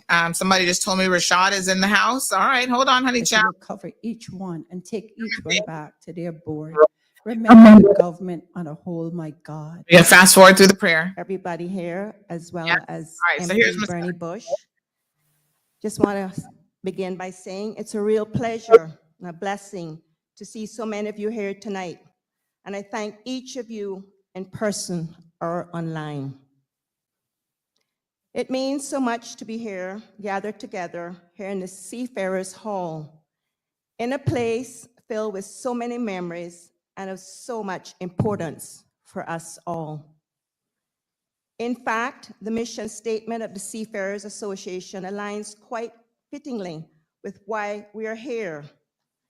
It says, it exits to assist Caymanian seafarers and their families in need by improving their quality of life, enabling them to live with a sense of dignity and also advocating for their rights. Tonight, I wish to open my heart to you and explain the decision I made along with my colleagues. On October the 31st, it was with heavy hearts we made the difficult choice to hand in our resignation to Her Excellency, the Governor. It was not a decision made lightly, nor one that came without pain. My heart broke as I weighed what it would mean to step away from a position I was honored to hold, a position that gave me the opportunity to serve my country at a high level as a parliamentary secretary for tourism and social development. At this time, I wish to thank MP Andre Ebanks and Minister Bryan for putting their trust in me in these two roles. But sometimes, my friends, we're faced with the choice to follow the path given to us or to stand up for what is right and just. I don't think there is anyone who can question my representation over the years, but I had to question myself in recent months. In the beginning, it was my joy and delight to represent what I was assigned to in my role as an elected member, and I worked hard every day. I want to just make it a reminder to my people that I took care of everyone that I possibly could, and do all I could to make their lives comfortable. I did everything I could, but there were days when my soul didn't feel settled. Despite my attachment to every one of my colleagues whom I took to as a family or sorts, I began to observe conduct that was not in keeping with my values. Behavior that I felt was sometimes inappropriate. I began to see things that were questionable. I expressed my feelings and concerns at every opportunity I had, but I began to feel like my concerns were not being understood or addressed. I began to feel what many of you have spent so much time telling me you are feeling: hopelessness. There are days I feel like we're losing our country and our heritage, and I can't help but to sympathize with our youth who feel like they're losing their birthright. I made the choice to resign because I felt there was no other way to uphold the promise I made to you. And just a reminder, I am still the elected member for Savannah. I still sit in the office that we hold in the community of Savannah. It is shared between the Savannah Newlands community. I was elected to be your voice, to represent the District of Savannah, and in the post of Parliamentary Secretary, to represent the people of these 3 Cayman Islands with honesty and integrity. And I aim to do so in a way that brings people together. Those of you who know me know that I've always been a person who follows the rules, goes with the flow, who will put things behind me quickly. You have to be in this line of work. And I've always been someone who strives to see the good in others and who, above all, values dignity and peace. In fact, my faith guides me on this. Matthew chapter 5, verse 9 reads, "Blessed are the peacemakers, for they will be called children of God." I'll be the first to admit that I don't always get it right, but I try. Just like so many of you here tonight, I aim to be a person who brings people together, a woman who chooses peace, wherever possible. But in this instance, I had to take a stand. The treatment that we endured, the lack of respect, the feeling of being unheard, undervalued, this is not the Cayman we were raised to love or strive for. It is certainly not the Cayman I intend to pass on to our children and grandchildren. In recent months, I began to see things that shook my trust. I realized that I was being forced to choose between doing what I was elected to do and staying silent in the face of unacceptable behavior. This wasn't easy. My beloved parents built a foundation for me of strong values and morals. Equally so, my beloved teacher, the late Sister Wilma Moffett, who instilled those values and principles just as deep. My heart, soul, and conscience is my guide, and I heard their voices, and I heeded their teachings, and listen, I did.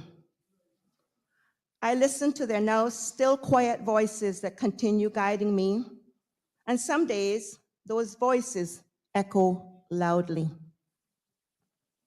It upsets me to see that there are those who grew up learning these same values and guiding principles from the same people and now appear to have forgotten them. They need to remember that I am here to serve all, that I will not be swayed, and I will stand by my values.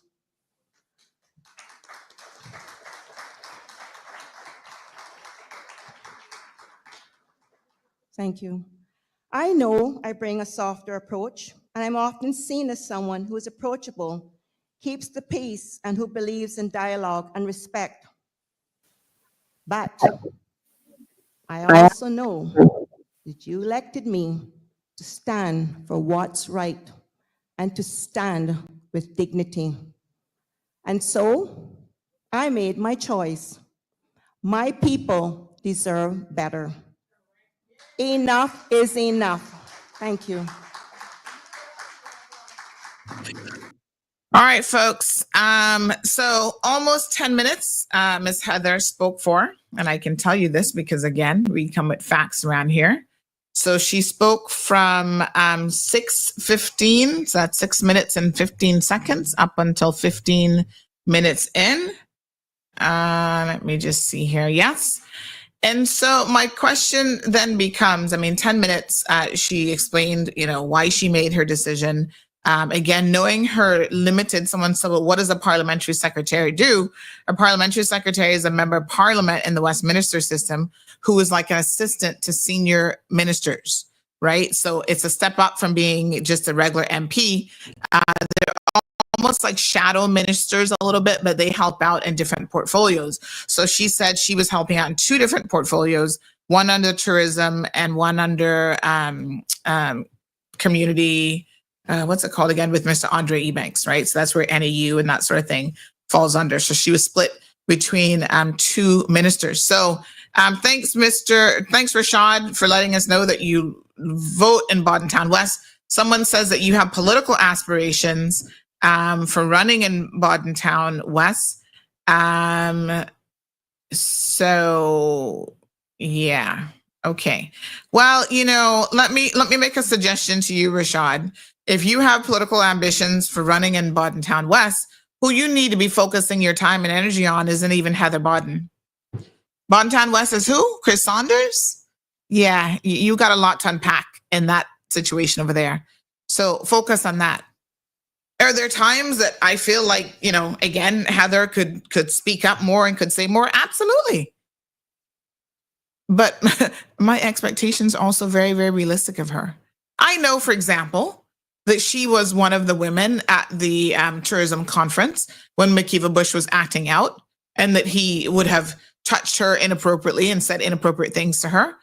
And also knowing, a little bit about where she's come from and her generational experience, she's more likely and more apt to brush that off and just keep it moving. I told y'all already, that would not have been me. That would have been a very different cup of tea. Okay? Not everybody has the same cup of tea. Sometimes some people are a little bit spicier than others. She is who she is. I've had the opportunity, like I say, to engage with Heather in her personal space, even in her home. Years ago, she would invite me to her little cookouts and barbecues and whatever. And, she's just a very soft-spoken, kind of low-key person. Even when she's, here I think she was a little bit nervous and so forth. But even when she's upset, she is very soft. And so that's not everybody. And she spoke, for her 10 minutes and she said what she had to say and that was it. So I think that the T-shirt is a bit over the top, Rashad. Seems like you got some energy. And maybe you need to be talking to me about designing some CMR merch because you got some time on your hands as well. I'm just saying. All right. Ingrid says people here in Cayman need to stop pointing fingers on their own, not knowing their role in their jobs. Miss Darlene says she's very quiet. Morning, Paul. Brother Paul is here. Says, I'm late for class. Any room in the back? Yes. There's always room in the class here. Ms. Moya says, but as an MP, she works in the grassroots level, community engagement. She isn't an MP who sits at the table. So I'm not sure what you want from the woman. Does she do what is expected at the community level? It does seem so. So not sure what the issue is. Miss Mona goes on to say, Miss Heather Bodden is not a talker. She's a doer, very humble and quiet. And dare I say, actually doing more than some of these so-called ministers who, are making the $12,000 plus a month. Even in their communities, they can't be found until it's election time. So, I'm just saying, John's your boy. You can tell me what he's been doing exactly, other than screwing up Poinciana Point by hiring substandard laborers to try to do the project. Right. Speaking of John, since y'all want to play politics around here, hold on one second. I got one for you. Y'all better be careful what you're asking for now. This is political season. So, here, hold on. I got one. Let me just download it. A few people were sending this around yesterday. And yes, I will be sharing it because it is his own words. And so It is what it is, honey child. Let's be very, very crystal clear. Look, yeah. Remember this moment? For you that any situation that I sign up for, I will make it worse. I will make it. You're fired. Get out. Get out. In his own words, he's going to make it worse. Not the first time he's made a Freudian slip that you're like, oh, this man trying to tell us something. Okay, then, honey child. Miss Anita, hopefully the question has been answered about what exactly a parliamentary secretary is. Good question. And again, this is where we as people need to do a little bit more reading and educating ourselves and sharing that information amongst each other. Remember last week I was talking about that parliamentary textbook that I have, and we're going to be pulling snippets out of that because I think it's important that we share the knowledge, right? Ms. Cadian, good morning. It says Ms. Heather Bodden is a humble lady, beautiful lady. I admire her. And then we've given you the information there. Cortez says every politician have different characteristics and traits. We, the people, need to understand. Some are outspoken. Some carry a more simple approach, but at the end of the day, all have their unique qualities and attributes. So some are spades and some are hearts. Social development. Thank you very, very much. So yeah, I mean, you know. All right. Well, we can talk, Rashad. He said yes. Ready whenever you are. We can do some CMR merch. I've been meaning to do some shirts and stuff. And like I said, you turned that one around pretty quickly. So I do like that. So let's talk about some design work. All right, let's move on. Everybody good in class this morning? By the way, Rashad, I've never seen you here before. So look at that. We got you to show up to class. And, you know, Priscilla wants to know if you have a shirt about Chris Saunders. Let's start talking about Chris Saunders. Ooh, honey child. This man has some energy and some time. Now, Rashad, this is where you got to pay attention now, because if you want to get involved in politics, you got to be able to pick out sense from nonsense. Okay? Your seniors would have told you, I don't know how young you are, but you got a young little face. You got to learn sense from nonsense. You've got to have a discerning spirit, because not everything that glitters is gold. Okay? It ain't golden, honey child. That's that fake gold. And you know what happens when you deal with fake gold? I'm allergic to it. I can't wear anything less than 14 carats. I'm just saying, in case y'all want to tell Santa gets Auntie a present, don't come with nothing fake, because Auntie's skin literally breaks out. Okay? No fakeness around me. Fakeness is something that you should pay attention when you see it, and you have to be able to recognize it. All right? Some people, Rashad, are eloquent. They speak very, very well. They're commanding. They can put these little videos together and you'd be like, ooh, honey child, I'm so impressed. What he's saying must make sense. It must be good because, I mean, you know, he put a video together, professionally done, nice background, yada, yada, yada. When your words, regardless of how eloquent they are, do not add up to your actions, and you're not a principled person, it's like, hold on. I need to use some of my little things. Houston, we got a problem. Clean up on aisle West Bay. No, Bordentown West. Clean up in Bordentown West, please. And thank you very much. We got a problem. Look, yeah. My friends, there are three issues we can no longer afford to ignore anymore. Mm-hmm. Right. Now, you see, before we even go any further, honey child, this man was deputy premier. He was the minister of finance. He had an opportunity to not ignore a lot of issues. And what was he doing? He was trying to put his hand on people's panties and focusing on that vibe instead of focusing on the people's business. So this is a problem. Okay? Pick sense from nonsense, real and fake. There are people who can sell you, my apologies, what you think is a bag, a paper sack full of gold nuggets. Come to find out, it's rocks. It's like what Fred McLaughlin did, trying to sell some little old man some turtle meat. When the man defrosted, it's a mop head. Have a discerning spirit about you. Don't fall for something just because it sounds good. Let's continue to listen. 1. The current crisis we have, where many of our seniors are struggling with the cost of health insurance. 2. The bigger crisis we are going to have.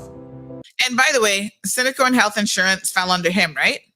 And he had some big plans and he had some big solutions to solve this issue. And what happened? Well, I'll tell you what happened.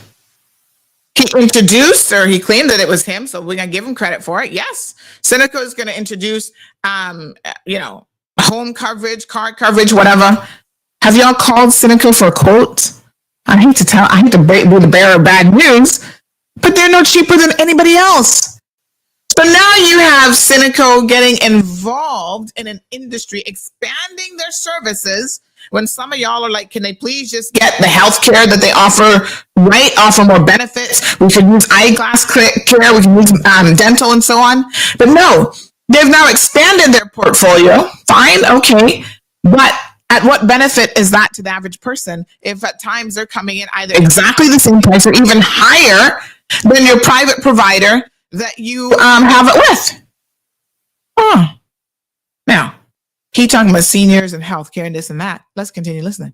As a result of having an aging population, this crisis, if left unchecked, will destroy our way of life.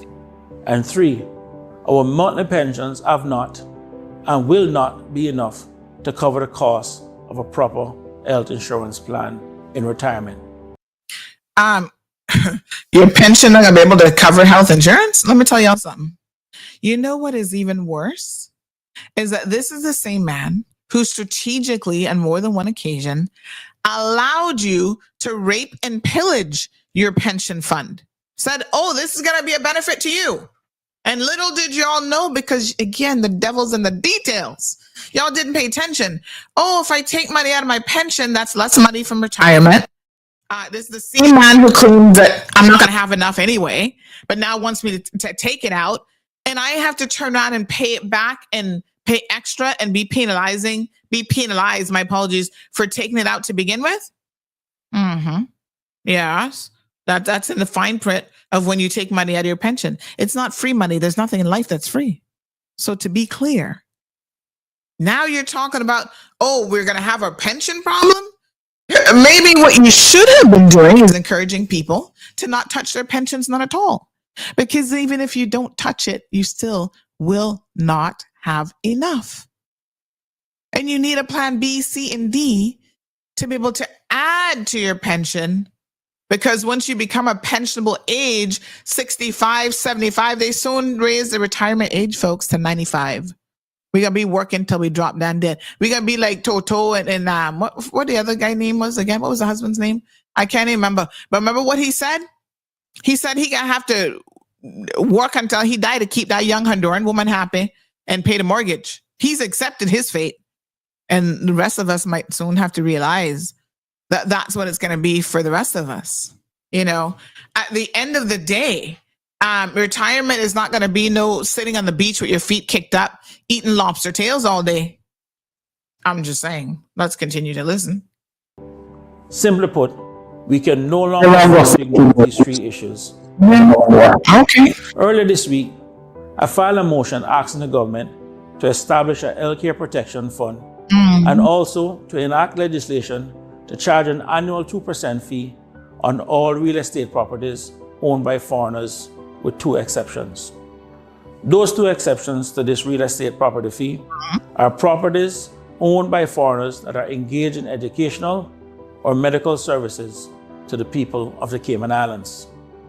Additionally, I want to be clear on 3 things. 1, if you're a Caymanian, a permanent resident, or a legal entity owned by a Caymanian or a permanent resident, this does not apply to you. 2, if you're a Caymanian or a PR holder and you're part owner of a company or legal entity that owns real estate, this also does not apply to you. And 3, if a foreign person or foreign entity owns real estate that is providing educational or medical services to the people of the Cayman Islands, they are exempt from this annual fee. As many of you are aware, this health. Oh, Lord have mercy. At this point in the video, I really have to pause it. But Mac looked really bad, man. What's going on with him? He not looking too hot, not at all. Lord Jesus. Listen to me, folks. We need to have this conversation, and we need to certainly delve into exactly what this proposal means. He's bringing it to the House. I don't think anybody's going to really take up on it. You know, it's a sad day when you can only have two people, Mac Diddy and this other one, wannabe Mac Diddy, getting together on a singular platform, trying to push forward this idea. Let us be careful. Because on Auntie? Yeah, hello. Wagwan. I know you're tired of them, but please check your mic. You sound like a roaring coming through the TV. Oh God! Check your mic, the child. Check your mic. Peace. What happened? I don't know what happened to the mic. Sound like a roaring lion coming through that. Really? They're doing in a minute. Yes, you want to yell. Oh wow. Let me see. Oh, thank you, baby. Let me see. I don't know what happened. It must have been because I don't know if it's because I put on the megaphone earlier. Did the megaphone not go off? It should be off. Hello, good morning. Hello? Oh, I can't hear. Oh. Volume goes up. No, that's because, well, maybe that's what's happening, is I'm trying to manually pull it up so that when I'm playing that video clip, it doesn't cut off on the radio. Well, now we're off radio anyway, so we're not going to worry about that. But that might have been my fault, because I was trying to kind of do that manually so that you guys could hear it without the radio getting cut off. Because radio listeners are having a different experience than everybody else on social media. That's I'm like, I don't understand how it can be me and my microphone when everybody else is good. Anyway, so yes, I mean, it's so interesting that Chris Saunders puts out these oftentimes eloquent, he's like the king of sound bites. He puts out these eloquent sounding ideas. And I think that what we need to do is we need to have a careful examination of what it is that he is suggesting. And perhaps we could have some numbers, and also not for nothing, but what he's saying is we're going to start taxing a certain category of individuals. All right. Let me tell you something that makes Cayman attractive, in case y'all missed the memo. Something that makes Cayman attractive to a lot of people, including property owners and investors, et cetera, et cetera. It is the fact that we as a community are relatively tax-free. Okay?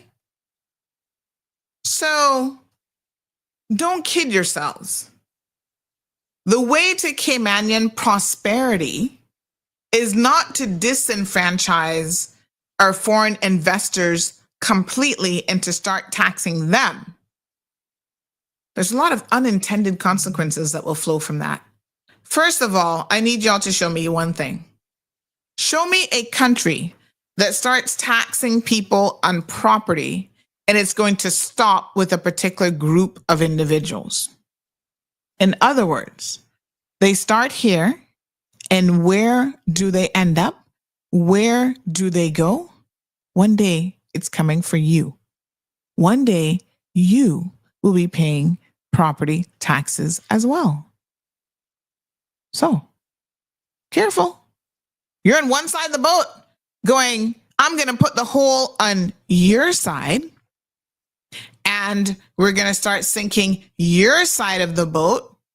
And by extension, you're not getting that any hole in the boat is a problem, because we're all going to sink. Now, here's the crazy thing about it. Do we really have a money problem in Cayman?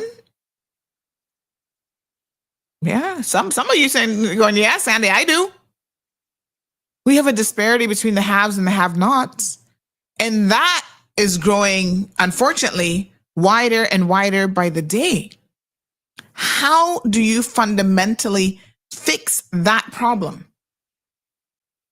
Singling out a group of foreign people who might own property, right?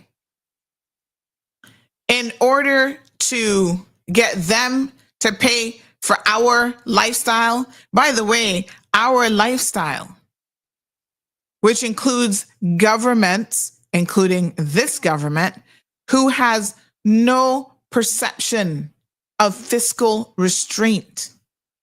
We have a premier who wants to spend south of $100 million, at least, it's going to get there, on a building that there's no legitimate building case for 114 students. That's what we really need to focus on, how to rein in this unbridled government spending. Okay? They want to drive around in fancy government cars. Yeah. We could have saved how much? $75,000 per vehicle? You do the math. We need to be smarter with our money. There's always a way to try to find, well, somebody's got to pay for this. Let's tax expats. Let's tax the people with gray hair. Let's tax this one, that one. Everybody getting a tax. And where does it stop? And that still does not address the issue of how government is going to spend their money and the debt that the government is putting we the people in. Government debt is your debt, in case y'all did not get that memo. So every single time government overspends, you're going to be responsible for that. Because they have to find the money from somewhere to pay the loans that they're borrowing, right? To pay their own bills. Civil servants just got 3 increases. A salary increase. Now they're going to make a minimum of $3,000 a month for everybody. They just got a cost of living increase adjustment, COLA. And then they also are getting a $2,000 one-off honorarium. The premier was slick because the only one that she told you the price tag of was the one-off honorarium. That's going to cost us about $10 million. Now, she claims that's coming from savings within the portfolio of the civil service or whatever that area is. I'm like, really? You can have savings over here, but on the other hand, borrowing $150 million for capital projects over here? Don't be too quick to compartmentalize the government budget in your head. Moya says, I agree with the property tax part, but it needs to be more like 5%. Because based on the decline in cruise ships, we need that other revenue channel. What you need, Moya, is your government to stop spending money. That's what you need. You know how much less your burden would be if you didn't have a $100 million school coming down the pipeline for 114 students? If the government continues to overspend, you will never be able to tax people enough. It will never be enough. Now, Moya, I want you to think about some of the unintended consequences of actually putting a tax in place. You're assuming that people are going to happily pay that. There are other jurisdictions, Ms. Moya, that compete with Cayman right here in the Caribbean that are not going to be levering any taxes against foreign nationals. Okay, now y'all like, well, Sandy, I don't care if they start to sell their property, then more Caymanians can own property. Really? What good is more Caymanians owning property going to do if your property value tanks? Because what you don't realize is that the foreign investors, those people who can afford to buy it, buying up 7 Mile Beach property and keeping the property values extremely high, has a direct impact on the residential value of your home as well. Now, y'all only complain about it when you have to purchase a home. Oh, housing came out too expensive. When you own a home and you have equity in that home that a lot of you all want to run to the bank and borrow money on, and you want to brag about, oh, my home is valued $750,000, right? And that means that my personal equity is increased. Then you're not complaining about the cost of housing in Cayman. You're only complaining about the cost of housing when you have to actually go purchase something. But once you own it, you want that value to go up as much as you can. And the truth of the matter is there has to be a balance. You cannot have it both ways. Think about it. This person said, this is interesting. Potato Cat, morning. Potato Cat says, spending problem, not a money problem. Cortez says, Chris Saunders need to understand when you start the property fee, eventually you open the Pandora's box. Oh, hold on. Let me get my kaboom. This is what I'm saying. And then down the road, they want to put the same fee on us Caymanians. It would only be a matter of time, I can assure you, because it's not going to be enough. And then if you have the market flooded with people who are like, okay, well, you know what? At the end of the day, I don't have to keep this property in the Cayman Islands. Sell it. Come on, Caymanians. Y'all want your property back? Come and buy it. Sell it dirt cheap, because now it's not going to be valued anything. And all of the exceptions, PR holders, and all these other people, ask yourself, how many people is this even going to seriously impact? Well, I know y'all love Dart as your favorite conversational piece at the dinner table. And not going to impact somebody like him. Dart has Cayman status. This is actually something that could very well help him. Because all these foreigners like, damn, I don't want to pay no 5%, no 2%, no nothing. Who can I sell it to? Well, the richest person who wants to probably purchase my land is going to be Dart. He's not the richest person in Cayman. Miss Oldie, she has more land, I think, than Dart and Cayman. She'll buy it from you.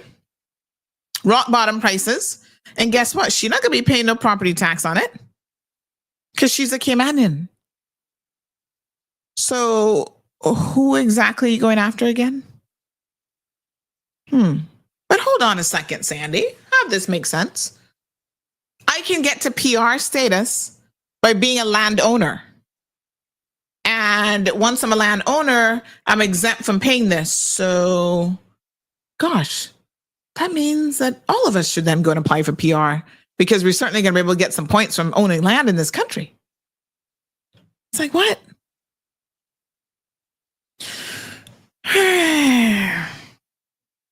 Gabby says, Sandy, I think that they will try to do the purge thing like what Dart doing, but they're doing it by taxing them.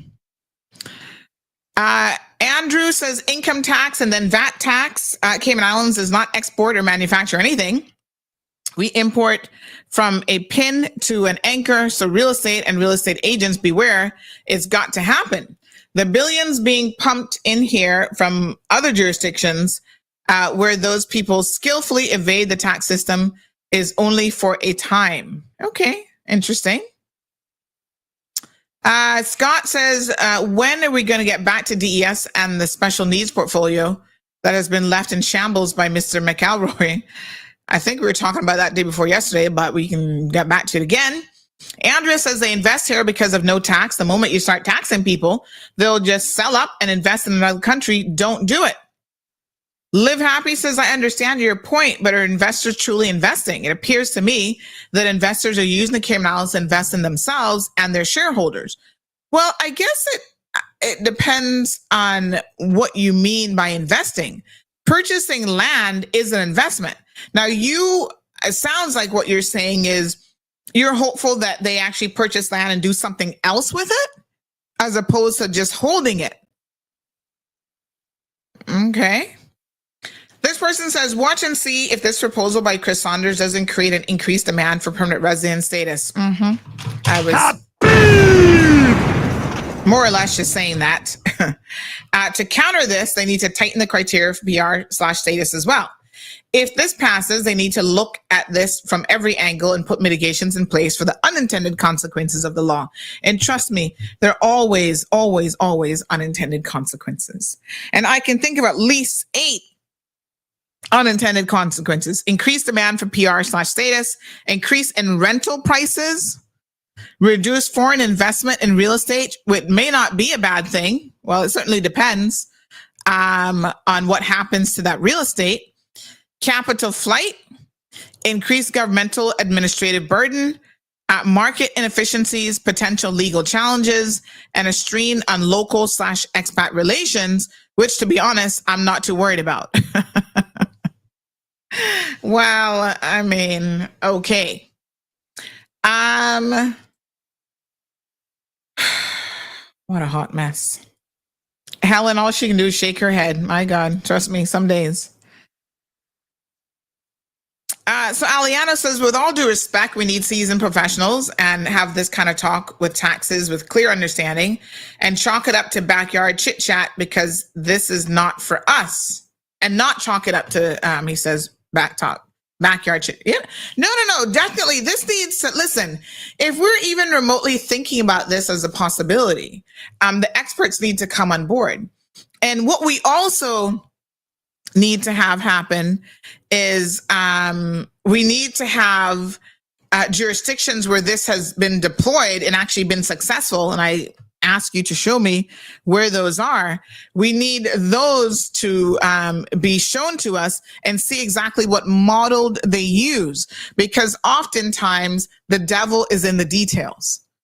So there could be a lot of unintended consequences here with utilizing this type of approach. Right? We have another person chiming in. This person says, morning, Sandy. I'm listening to you discussing the finances of government, and I agree that firstly, government needs to rein in and manage their expenses. There was an article in the Compass that showed where government gets the majority of their revenue from the financial sector, which is not surprising. I knew that for years, as I worked in the financial sector for over 30 years, this sector can easily leave as well if government continues to increase their fees. But I think there's only a matter of time when government will have to tax all of us. Well, I hope y'all ready for it.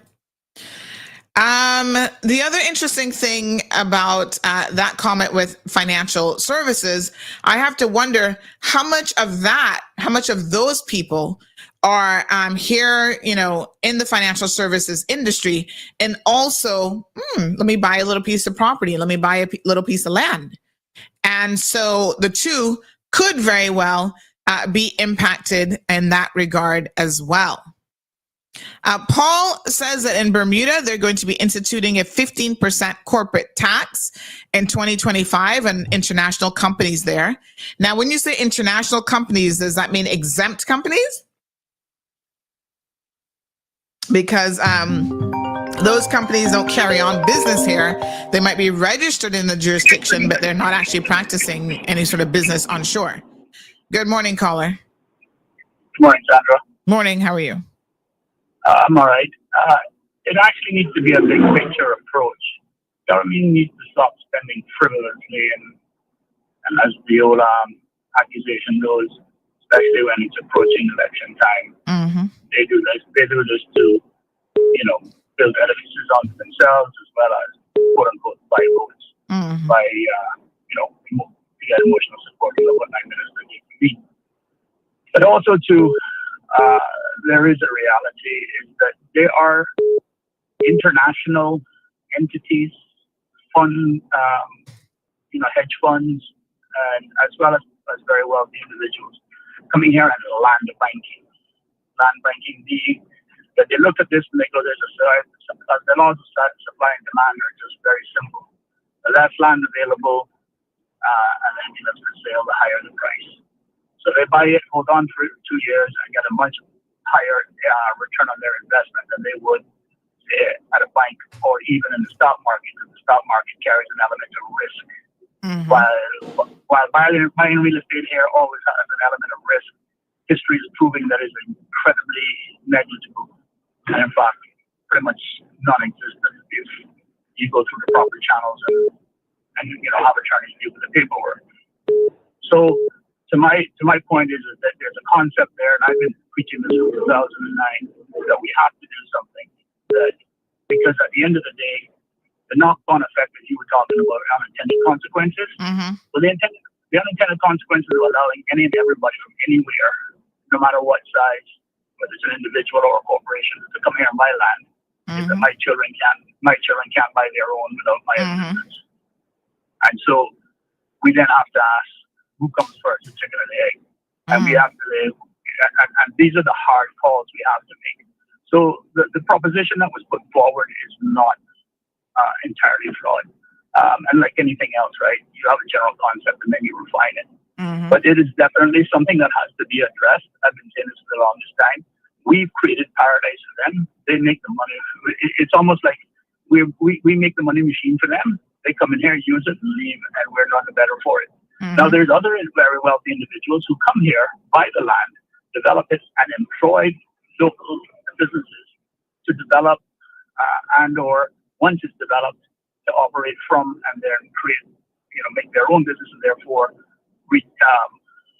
creating, internal revenue for our community as opposed to selling it and taking it back north or to Europe or wherever, where they came. So these are the people that we have to identify and support. And moreover, most importantly, incentives are usually done in jurisdictions where time forgot or that they need desperate assistance. The Cayman Islands has long since this has been established. The only incentives that should be issued for any multi-million-dollar development these days should be that of local, quote-unquote, local investors, not LCCL or what have you, but actual local Caymanian investors who may have pooled together, or there's, a handful of them who actually have the wherewithal and that they want to do something. That government should be encouraging our own people, because our own people live here and our own people then or hire our fellow Caymanians. Right. As opposed to foreign nationals, and look what you see happening right now as what took place at that hotel site. Yeah. So big picture thought process there, and things need to be refined, but in principle, there is something that can be addressed to help doing that, but it has to be a collective situation. And I'm not saying I have all the answers. Let me say this as well, Eddie. A vibrant real estate market, which we're going to address the real estate industry here, maybe even next week, but a vibrant real estate market means that government is actually making money. How much money does government make off of the duty that on real estate? Do we know? Well, don't they charge the one-time 7% stamp duty? Yeah, that 5% yeah, but how much money? Market? Because you have a high turnover of properties being sold all the time. This is it's in the. I think, if I'm not mistaken, it's in the hundreds of millions that is happening at the end of the year. But what I'm saying to you is that there's just people that are here, they're just parking it. I don't think it should be a blanket cover, and I don't think that Minister Saunders said it was a blanket. In fact, he was very specific about the whole thing. I still think it needs to be refined, to be clear. But my point being is that there's something that has to be addressed. And again, to do it like that and just say, oh, this is going to work, no. When we have this free-for-all BS that we see going on in the BRAC, I mean, that's level of absurdity, right? But then we've always known we always known that she's acted in an absurd way in a lot of instances, yet she continues to get reelected. So again, we're the victims of our own success. And I keep saying this over and over, until and when we decide to actually stop voting with our emotions and actually vote for the betterment of everybody and act like a tide instead of an individual, that everybody gets up, then we'll be all right. But until then, we're going to continue to flounder. I just thought I'd throw my 2 cents in there. I appreciate it. Thank you so much. So for the first half of 2024, the Cayman Islands government generated approximately $45.7 million in stamp duty revenue from property transaction. This amount reflects a significant increase of $9.2 million compared to the same period for 2023, driven by higher volumes of property transactions and rising property values. Let's understand what I just read, right? Transaction volumes, which is what I was saying to Eddie. That's the turnover. How quickly properties are selling means that government gets more money for stamp duties. It also gets more money for stamp duties because the value of those properties go up. So anything that tanks the value, and I fully understand what you guys are saying about ownership, Caymanian children being able to get piece of the ownership pie, et cetera, right? But anything that decreases the value of your homes will have a trickle-down effect, even in terms of government revenue that is going to be generated. That's just the first half of the year. And already they're up $9.2 million. But we can't have a conversation.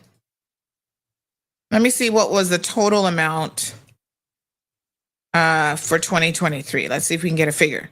We can't have these conversations, as Eddie and as I'm also saying, without fully comprehending and understanding that, folks, you can make all the money in the world. If you don't have good money management skills, it is not going to matter.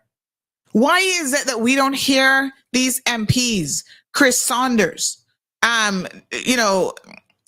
what's his name again? McDiddy. Why are they not talking about things like how can we curtail government spending? McKeever has been in government for umpteenth years, 40 years plus now. I don't hear any solutions about how government needs to be more fiscally responsible. Why is that? Of all the problems we have, we don't think fiscal responsibility by a government is important? Let's look at the countries, folks, that actually, and Denver says it's a privilege for people to live in Cayman, which should not be free. Well, if you think living in Cayman is free for anybody, clearly you've not done your math, Denver. Even the visitors, we saw, say over tourism numbers are down. Even our visitors, when they come here, they pay a premium to come to this jurisdiction. In Denver, you have got to be clear about why that is. Don't oversell yourself when all you've got is sand and beach. There are countries that offer so much more, even in terms of the natural environment. I know y'all think Cayman is a kitten caboodle, and it is for Caymanians. But if y'all had nobody else visiting here and you were here all by your little lonesome, right? You wouldn't be saying it's a privilege if it was a poor ass country. That's all I'm saying. What you gonna do? Go sit on 7 Mile Beach? And you can't pay any bills. You don't have any money coming into the economy because everybody's like, nope, you're too expensive. You've now outpriced yourself. Look at what I have up on the screen: property ownership tax rates around the Caribbean. Very few countries have gone down this road. Antigua and Barbuda and Grenada do 0.1% to 0.5%. St. Kitts and Nevis does 0.2% to 0.3%. St. Lucia does 0.25%. Not a single one of them is at the 2% range that even Chris Saunders is talking about. Ask yourselves why that would be. Because everything in Cayman has to be the biggest, including our expenses. Good morning, caller. Hello. Good morning, Sandra. How are you today? Not bad. How are you? Good morning. Good morning to the rest of the Cayman Islands and all of our people. Mm-hmm. Sandra, I think the most important thing to look at first off is this. We keep believing this basically a lie that Cayman is tax-free in the first place. Well, yeah, of course. And according to the latest statistics that I hauled up on just by simple Google search, we are the second highest in the world as it pertains to a cost of living index. And that increased cost of living is not attributable just to the logistics of getting goods here into the Cayman Islands by any stretch. It is because we are taxed out the booyah already at every point of existence here in Cayman.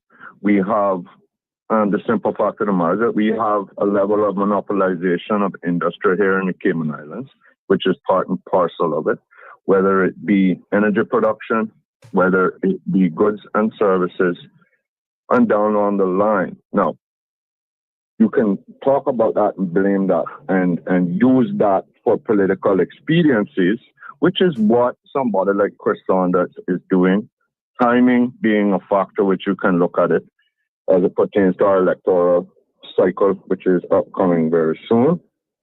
You know, that's what this is about from his perspective as far as I am concerned.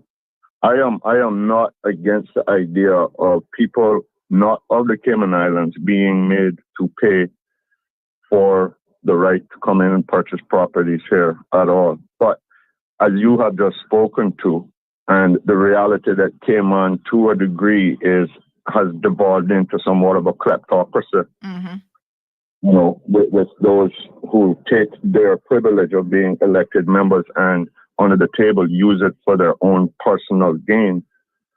being just the common way that is now accepted as an institutionalized corruption, which is what our reality is here in Cayman. You know, if we're going to do this, then it has to be done right, and it has to be done in the right way. But there's not a chance in hell with the people who are at the helm, who are making these decisions, and who are putting forth these ideas, that is going to ever benefit Cayman with those people doing it. And I think that's the ultimate reality which we need to accept there. We have people guiding or prostituting out the trajectory of the Cayman Islands for their own interest at the end of the day. That's what is happening here. We are not tax-free by any stretch of the imagination. Not even remotely. So let's stop pretending that we are tax-free. It might be tax-free for people or multinational corporations or people of such large largesse that they can, financial largesse, that they can come in and buy up huge swaths of land. But for the people living in the Cayman Islands, this is not damn tax-free. I agree with you 100% that the inefficiency within our government bureaucracy has to be addressed. But once again, how are we going to expect that to happen when we have a system that furthers and promulgates that institutionalized corruption? You spoke about, you know, Julian O'Connor and this recent mollycoddling, basically, of the civil service. Now, as much respect as I have for those within the civil service, it should be obvious to them and to the rest of us that this is a way that Julian O'Connor and others like her are using to mollify the people in the civil service and try to insulate them from the rest of the country of these high costs of living. Obviously, we don't have anybody in the private sector who has been given any consideration as it pertains to a cost of living increase. No. So what that is, that's an equation that's going to end up with everybody else. And of course, civil service, one of the highest, if not the highest employer of Cayman is in Cayman. That could be taken into account too. Yes. Right. But what she has done is insulate those people. Not only are those folks within the civil service disallowed from speaking their true mind, but they're also being actively, manipulatively insulated from the realities that are pushing Cayman down a bad road in the medium and the long term. Right? Yep. And I see some of them jumping on social media praising, oh, yeah, getting this $2,000. And when I privately message them and say, how are we going to pay for that? How are we going to pay for the Black school? All these things that not just the civil servants pay, that we all pay. Right? Every time you get up and you're complaining about the cost of this and that, do you not see the interconnectivity? And you see those people, unfortunately, can't see that far down the road. And that's a problem. The average person in Cayman has very, very little foresight, especially when it comes to finances, because we're sitting down talking about foreign ownership of our land and how we can't get anything. Ask some of those same Caymanians how their fathers and forefathers handled land acquisition and what they did with their own property. They're the ones who are responsible for the plight that we're in now, because they were selling property to just get a quick buck in their hand and did not think about multi-generational wealth. They didn't think about the importance of holding on to land. And this is even in my own family. When I hear old family members had land in South Sound, they didn't see the value of it. All they saw was swamp land, and they were more than happy to sell it to the highest bidder at any given time. Now they're sitting back talking about, oh, look at all these rich people, these foreigners coming and buying land in South Sound. Yeah, I mean, look, you speak a truth, but it's not the whole truth. Well, it's part of the truth that we never want to speak about, which is how we have contributed to where we are today. I agree with you 100%. There has to be a willingness and an ability to think objectively. Leave me there. All of the costs that are in place. Leave me there, Jonathan. But that's not the whole thing. Can I ask you one thing before you cut me off? It's just a little aside, but last week, I believe it was, there was an issue with the folks who were being sued by government and come about that the NRA were the ones who actually built a property. My question is this, that never came up within the conversation. and I'm sorry to change the subject momentarily here, but why didn't anybody ask? I mean, I asked, but I didn't get an answer. Why is it that the NRA was building a fence on private property in the first place? I have the answer for you. Let me read it to you. Okay. Yes, I know that this was a bit of a confusing situation with this case. Hold on one second. I will get you the answer because I did ask and I did get an answer. So, let me see. So this is from the source. It says that this is not as bad as it sounds. In short, the wall was built at the owner's request as accommodation works due to the widening of the road opposite Hurley's. NRA submitted the application to planning for a 4-foot wall. It got approved. However, when our contractors were building it, the owner asked for the wall to be built a little higher, since the neighbor's wall was higher than the 4 feet.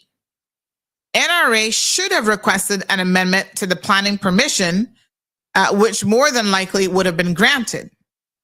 NRA didn't do that. Devil's in the details, folks. Planning sent their enforcement officers and issued an enforcement notice to the owner as is legally required. The owner claims that they never got the notice, or perhaps they ignored it. A court summons was then issued, and by the time NRA learned of this, it was too late to prevent the matter from going to court. NRA wrote to the DPP to try to stay the matter, but to no avail, because y'all know DPP shit show over there. NRA took responsibility and asked for the owner not to be penalized, and the NRA will submit an after-the-fact application for the wall. Okay? A very good question here that El Rey and others are asking. Somebody else sent this on WhatsApp. Over the years, the government has been giving away $500 million in concessions, and more of the same developers are getting these concessions multiple times. You see, there are more effective ways to deal with our money situation as opposed to jumping straight to something such as a property tax. The government, particularly the PPM government, who believed in giving away a lot of money in concessions. Now, let me understand and help you break this down. You have someone who as a developer says, okay, we want to develop this property and we are prepared to spend money, hundreds of millions of dollars, right? We need a stamp duty waiver, stamp duty concession. We're supposedly going to hire Caymanians. They make all sorts of promises. The PPM was all too happy to rubber stamp a lot of those applications with no real questioning, no real substantive contracts in place to say, okay, if you claim that once your hotel is built, you're going to hire Caymanians, how are we going to enforce that? How does that work? Are we giving you the concessions up front and then hope that this is like a pinky promise where you're going to just keep your promise? No. So rightfully so, El Rey has asked a very good question, and other people are asking the same question. And that is, what sort of job have we done with the existing revenue measures that we have available to us? What sort of job have you guys done to actually keep that money in your hands? Giving it away and writing off concessions and all sorts, that's not the way to keep it. Okay? So we have revenue measures that are already in place that are not being effectively utilized because our governments don't have the sense to do what they need to do. So why do y'all think that this is going to work? And if you don't think that there will be all kind of exceptions and extended exceptions in this, tax and foreign land ownership, y'all better think again. And lots of palms are going to get greased with, oh, can you like waive that fee for me? And I'll make sure, I take care of you type of situation. It could open a whole Pandora's box of additional ways in which MPs can easily be bought off and manipulated, and it won't be in the favor of the average person, none at all. Good morning, caller. Happy Sunday. Yes, sir. I just started listening to your show, and I think you've hit a sweet spot. The question from El Rey, always asking the right questions, and I listened to a tad bit of what Mr. Eddie T had to say, and I think he made a whole lot of sense. But if you talk about go back to 2000, and we're now in 2024, if you look and were to calculate the number of projects that have come onto the island, and yes, some of those projects have been fantastic for the country, but when you look at the total value of concessions, waivers, and discounts that have been given to those projects. Now, don't get me wrong, there was a time when Cayman remember when you had the global sort of crash and there needed to be a stimulus for investment, and then there was the for Cayman Investment Alliance. To their credit, DART are the only. Let me just pause you there one quick second, Johan. You see, people have forgotten that not that long ago we had to do things in order to encourage developers, to encourage people to want to invest in Cayman. But continue. No, don't get me wrong. During that particular time, I think the 4 Cayman Investment Alliance, which was an agreement between the DART organization and the government of the day, which would have been the UDP administration, made sense because it provided a level of economic stimulus. And granted, DART, a Caymanian registered company, management and owners are all Caymanian, so on and so forth. So that's a good situation for us as a country.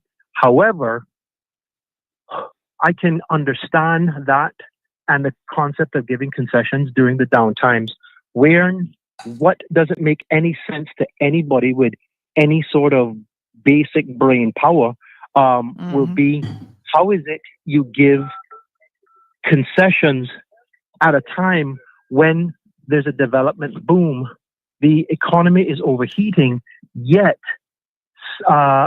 between 2013 and 2021, if you chart the value of concessions that were granted by the progressive government, and if you go specifically to, and I make no bones by saying this because if he was on radio, I'd say it, if you look at the concessions that were negotiated and granted under the term of former Minister of Planning and now Leader of the Opposition and Leader of the PPM, Joseph Xavier Hugh, the number is staggering. Yet those concessions and those concessions agreements have been held under lock and key, where they have failed to share with the public exactly what they signed us up to.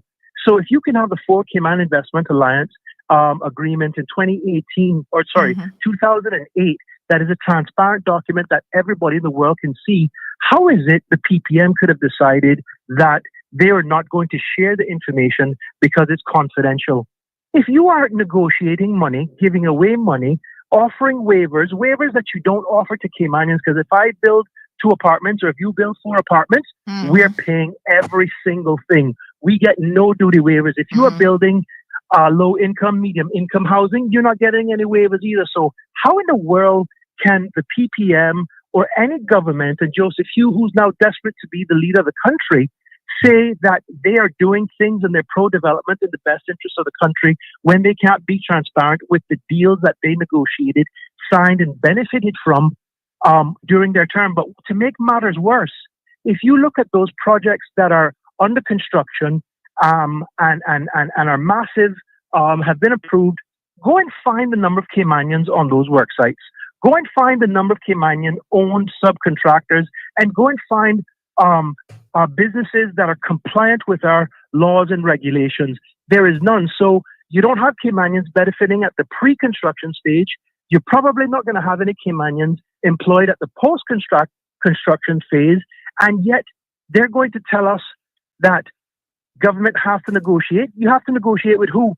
Financial services is the most important industry in the Cayman Islands that represents over 65% GDP, and there's no concessions given to that at all. Yet some people can show up here, commit to funding campaigns, real estate developers as well. Let's make no bones about it, because it's the real estate lobby and the construction lobby. They get massive concessions on all of their deals. They then fund the political campaigns. They have their preferred candidates that they back full hilt, because when that money hits the road and it goes into the voters, that is not a politician's money. That is the money of those that own and control the politician. All right, so let's just be very clear. But the fact of the matter is, how in the world can you negotiate a deal in the best interest of the Cayman Islands, but the people of the Cayman Islands are not privy to the details of that deal? And you've now said that due to confidentiality clauses, you can't share the information. Yet DART, who had the 4 Cayman investment line in 2008, that's an open contract that anybody could find anytime, anywhere. It makes no sense. So all I'm saying is, we got to get to the place where stop believing the bullshit that these people promise you about transparency and it's for the best for the country. If it's for the best of the country, you'd have Caymanians working. You'd have Caymanians at those job sites. You'd have Caymanian-owned companies basically benefiting, not friends of a friend who basically are not complying with the rules and the laws, yet they're the ones that are eating whilst Caymanians are trying to figure out how they can get a job, not even own a piece of it, get a job. And so all I'm saying is, we got to be honest and we got to be candid and understand the same people that screwed the country are the same people trying to get back into a position to run the country. And now that the situation where sound fiscal management is not something that we do, because let's just face this reality. The civil service is the biggest black hole in the Cayman Islands, and there's no accountability at the top of the civil service. Mr. Franz Madison is one of the nicest guys in the world that we'll ever meet, but there's nothing world-class about the civil service. Projects cost hundreds of millions of dollars that fail and go nowhere, and nobody is held accountable. We just move on to the next thing and we make an excuse and we say, this guy's a nice guy. And people that are promoted to the top positions are most times just friends, not qualified, not experienced, don't have a track record of success. But the ones that work hard, put their heads down, they don't even get considered for the real leadership. Like, who's going to succeed, Mr. Madison? There are people that are truly educated, experienced, qualified there to do the job, yet everybody that can see, even Stevie Wonder can see, that Mr. Madison has lined up Eric Bush to be the next deputy governor. How? Why? What has he done? What is his track record of success? Has he ever been held accountable for anything? That short answer is no, because there's a cabal of people that effectively work together, protect each other.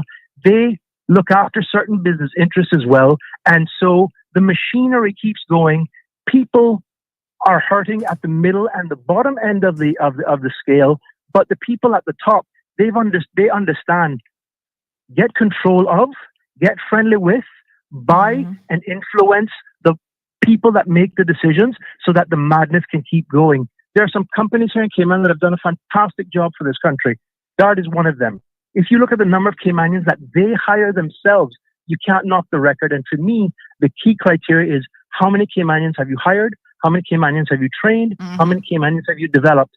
In the development construction space, that does not happen. Yet they're the ones that get concession after concession after concession. That is madness. But yet, we've got people lining up to run the country that are going to do the same thing and worse if they're given power. So understand the game, understand who the players are, understand who owns them and controls them, and vote for something that gives Caymanians a chance. Because looking after select few people and friends, that's not helping us. We're going to end up just like Jamaica in the very near future, because Caymanians are vexed. We're tired. We're upset. We don't want to be third class anymore. And there are people that are desperate to run this country that are looking out for the top 5%. Everybody else better figure out what they're going to do. So I'm going to continue to preach that message, because there's nothing that I've said today that is unfair, is untruthful, or defamatory in any way. The results and the facts speak for themselves. So I challenge anybody to rebut what I'm saying, especially those that are at the tip of the spear politically, and those are at the tip of the spear in the management of the civil service. We got to do better, and it's our own Caymanians that are screwing us. Thank you very much. Take care. Appreciate it. Several people requesting a kaboom for your hand this morning. Live Happy says new ideas cannot function within old systems. Magdalene says, good point, Johan. You're right about what about the security system still not working, or even the fingerprinting system? Didn't we purchase that, and scanning machines and all kind of stuff? Magdalene says, Johan, the voters are not keeping woke. So they wake up and fall back asleep. Ingrid, kaboom for your hand. Dominique says, speak up loudly, brother. Exactly. JC says, taxes are always stupid. You're expecting the government that is run by idiots to do something smart with money that isn't theirs. Philip in the house says, Roy even admitted that there was no way to even tell the people whether there was any benefits to the country or not. How can you give away the people's money and have no way of quantifying it or showing how it benefits us? Let's face it, PPM did it for their own benefit. Few more comments coming in here as well, and we're going to wrap things up, but we will continue this discussion. We'll get some people from the real estate industry when we're going to break it down and have a roundtable discussion on this for sure. All right, here's some other ones that came in. This one says, hold on one second, just loading it up. This one says, Chris and Mac are just doing this to stir division between us and the expats. They know that the expats are the low-hanging fruit, that they can play on the emotions of us, quote-unquote, natives. How much money will this actually generate? Will it be enough, or will he still have to tax us natives too once the shortfall becomes evident? We're blaming the expats for lack of proper planning by our own government. And ironically, government of Caymanians, yes? Mm-hmm. Next comment, this is their way of keeping themselves relevant and to launch their campaign, basically try to blame someone else for their own shortcomings. McKeeva, even there, I think has been there since Jesus was a baby and did nothing to plan for this. These two are just playing on the emotions of our people just to benefit themselves and to get reelected. Our people really need to see through these shenanigans every time an election rolls around and understand they're being manipulated by these old recycled politicians.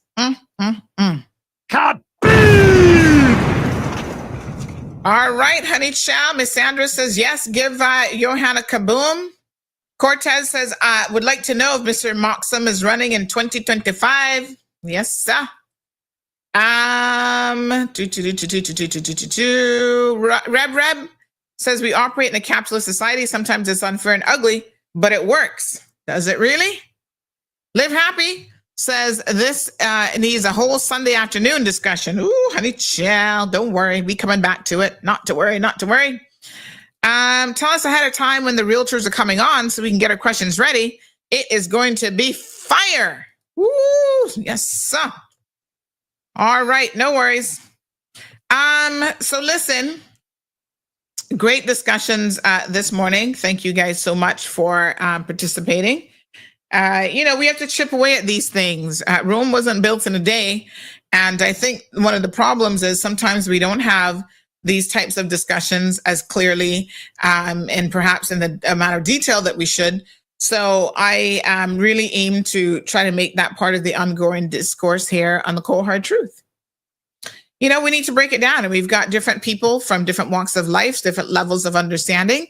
So I think bringing some industry experts on board could certainly be effective in giving us a way to kind of think through these so-called proposals. Now, these private member motions come forward. Sometimes they don't even get out of the motion box, really.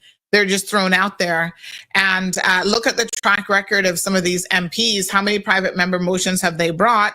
How many have actually been accepted by the government or the majority members of parliament and have moved forward? And how beneficial have they been to the people of the Cayman Islands? My biggest issue here is both Mac Diddy and Saunders have been in a position, in leadership positions within governments, where they could have been focused on doing more, not just talking, not just throwing out these random ideas, but actually affecting change. And unfortunately, they didn't do that. They didn't get anywhere. They didn't accomplish anything. They were focused on all the wrong things, all of the womanizing and grabbing at women, beating women up, sexually harassing women, all that narrative and foolishness. And so this is where I have a problem. Right? You're hired to do the people's business and to focus on the people's business. Had you been doing that all this time, Chris Saunders, you wouldn't have to be doing so much campaigning out in these streets. Right now, coming up with new ideas, right in the election cycle. So yes, there's a reason Why all of a sudden now he's got solutions for us. Miss Anita said, my late mother used to even talk about these security cameras never working after all the money spent on the wrong type. I tell you what, it's a hot mess. Or having legislation, even the ones that do work, there's no legislation that has been put in place because, again, the technocrats, aka the civil servants, didn't know that they would need legislation for the police to be able to use it.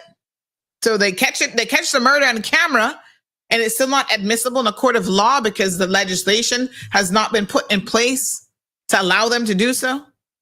It's a hot mess and then some. But it's our country, and we aim to make it better as much as we possibly can. So we will keep on top of it. All right, folks. Don't forget, election time is here. December the 1st, we're officially kicking it off with candidates sections and forums, and they're going to be on here like white on rice. Get ready for your questions, your comments, your analysis. I will be tuned in this election cycle to CMR Cayman Election Headquarters. Cayman, get prepared for election 2025. CMR, your election headquarters, is ready to keep you informed with candidate features, debates, analysis, interviews, and honing in on the issues that matter the most. Don't miss a beat. Keep it locked to Cayman Marl Road for your complete election coverage.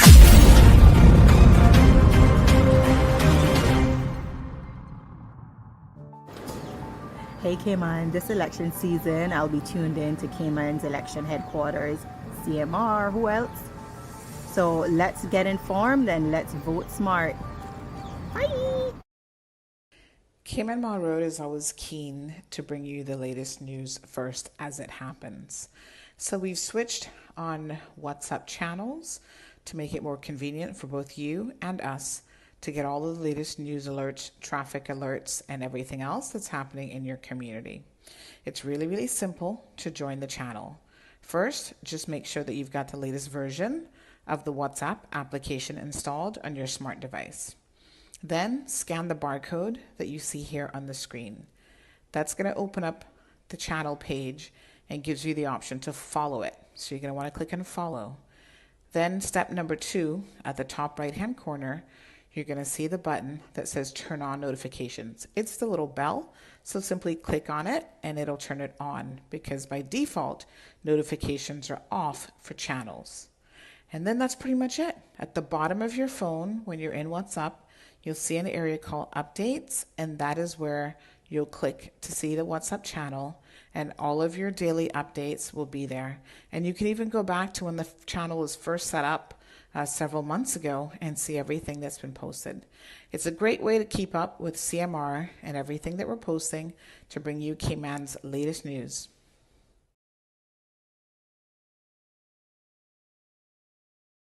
There's a reason education sucks, and it's the same reason that it will never, ever, ever be fixed. It's never going to get any better.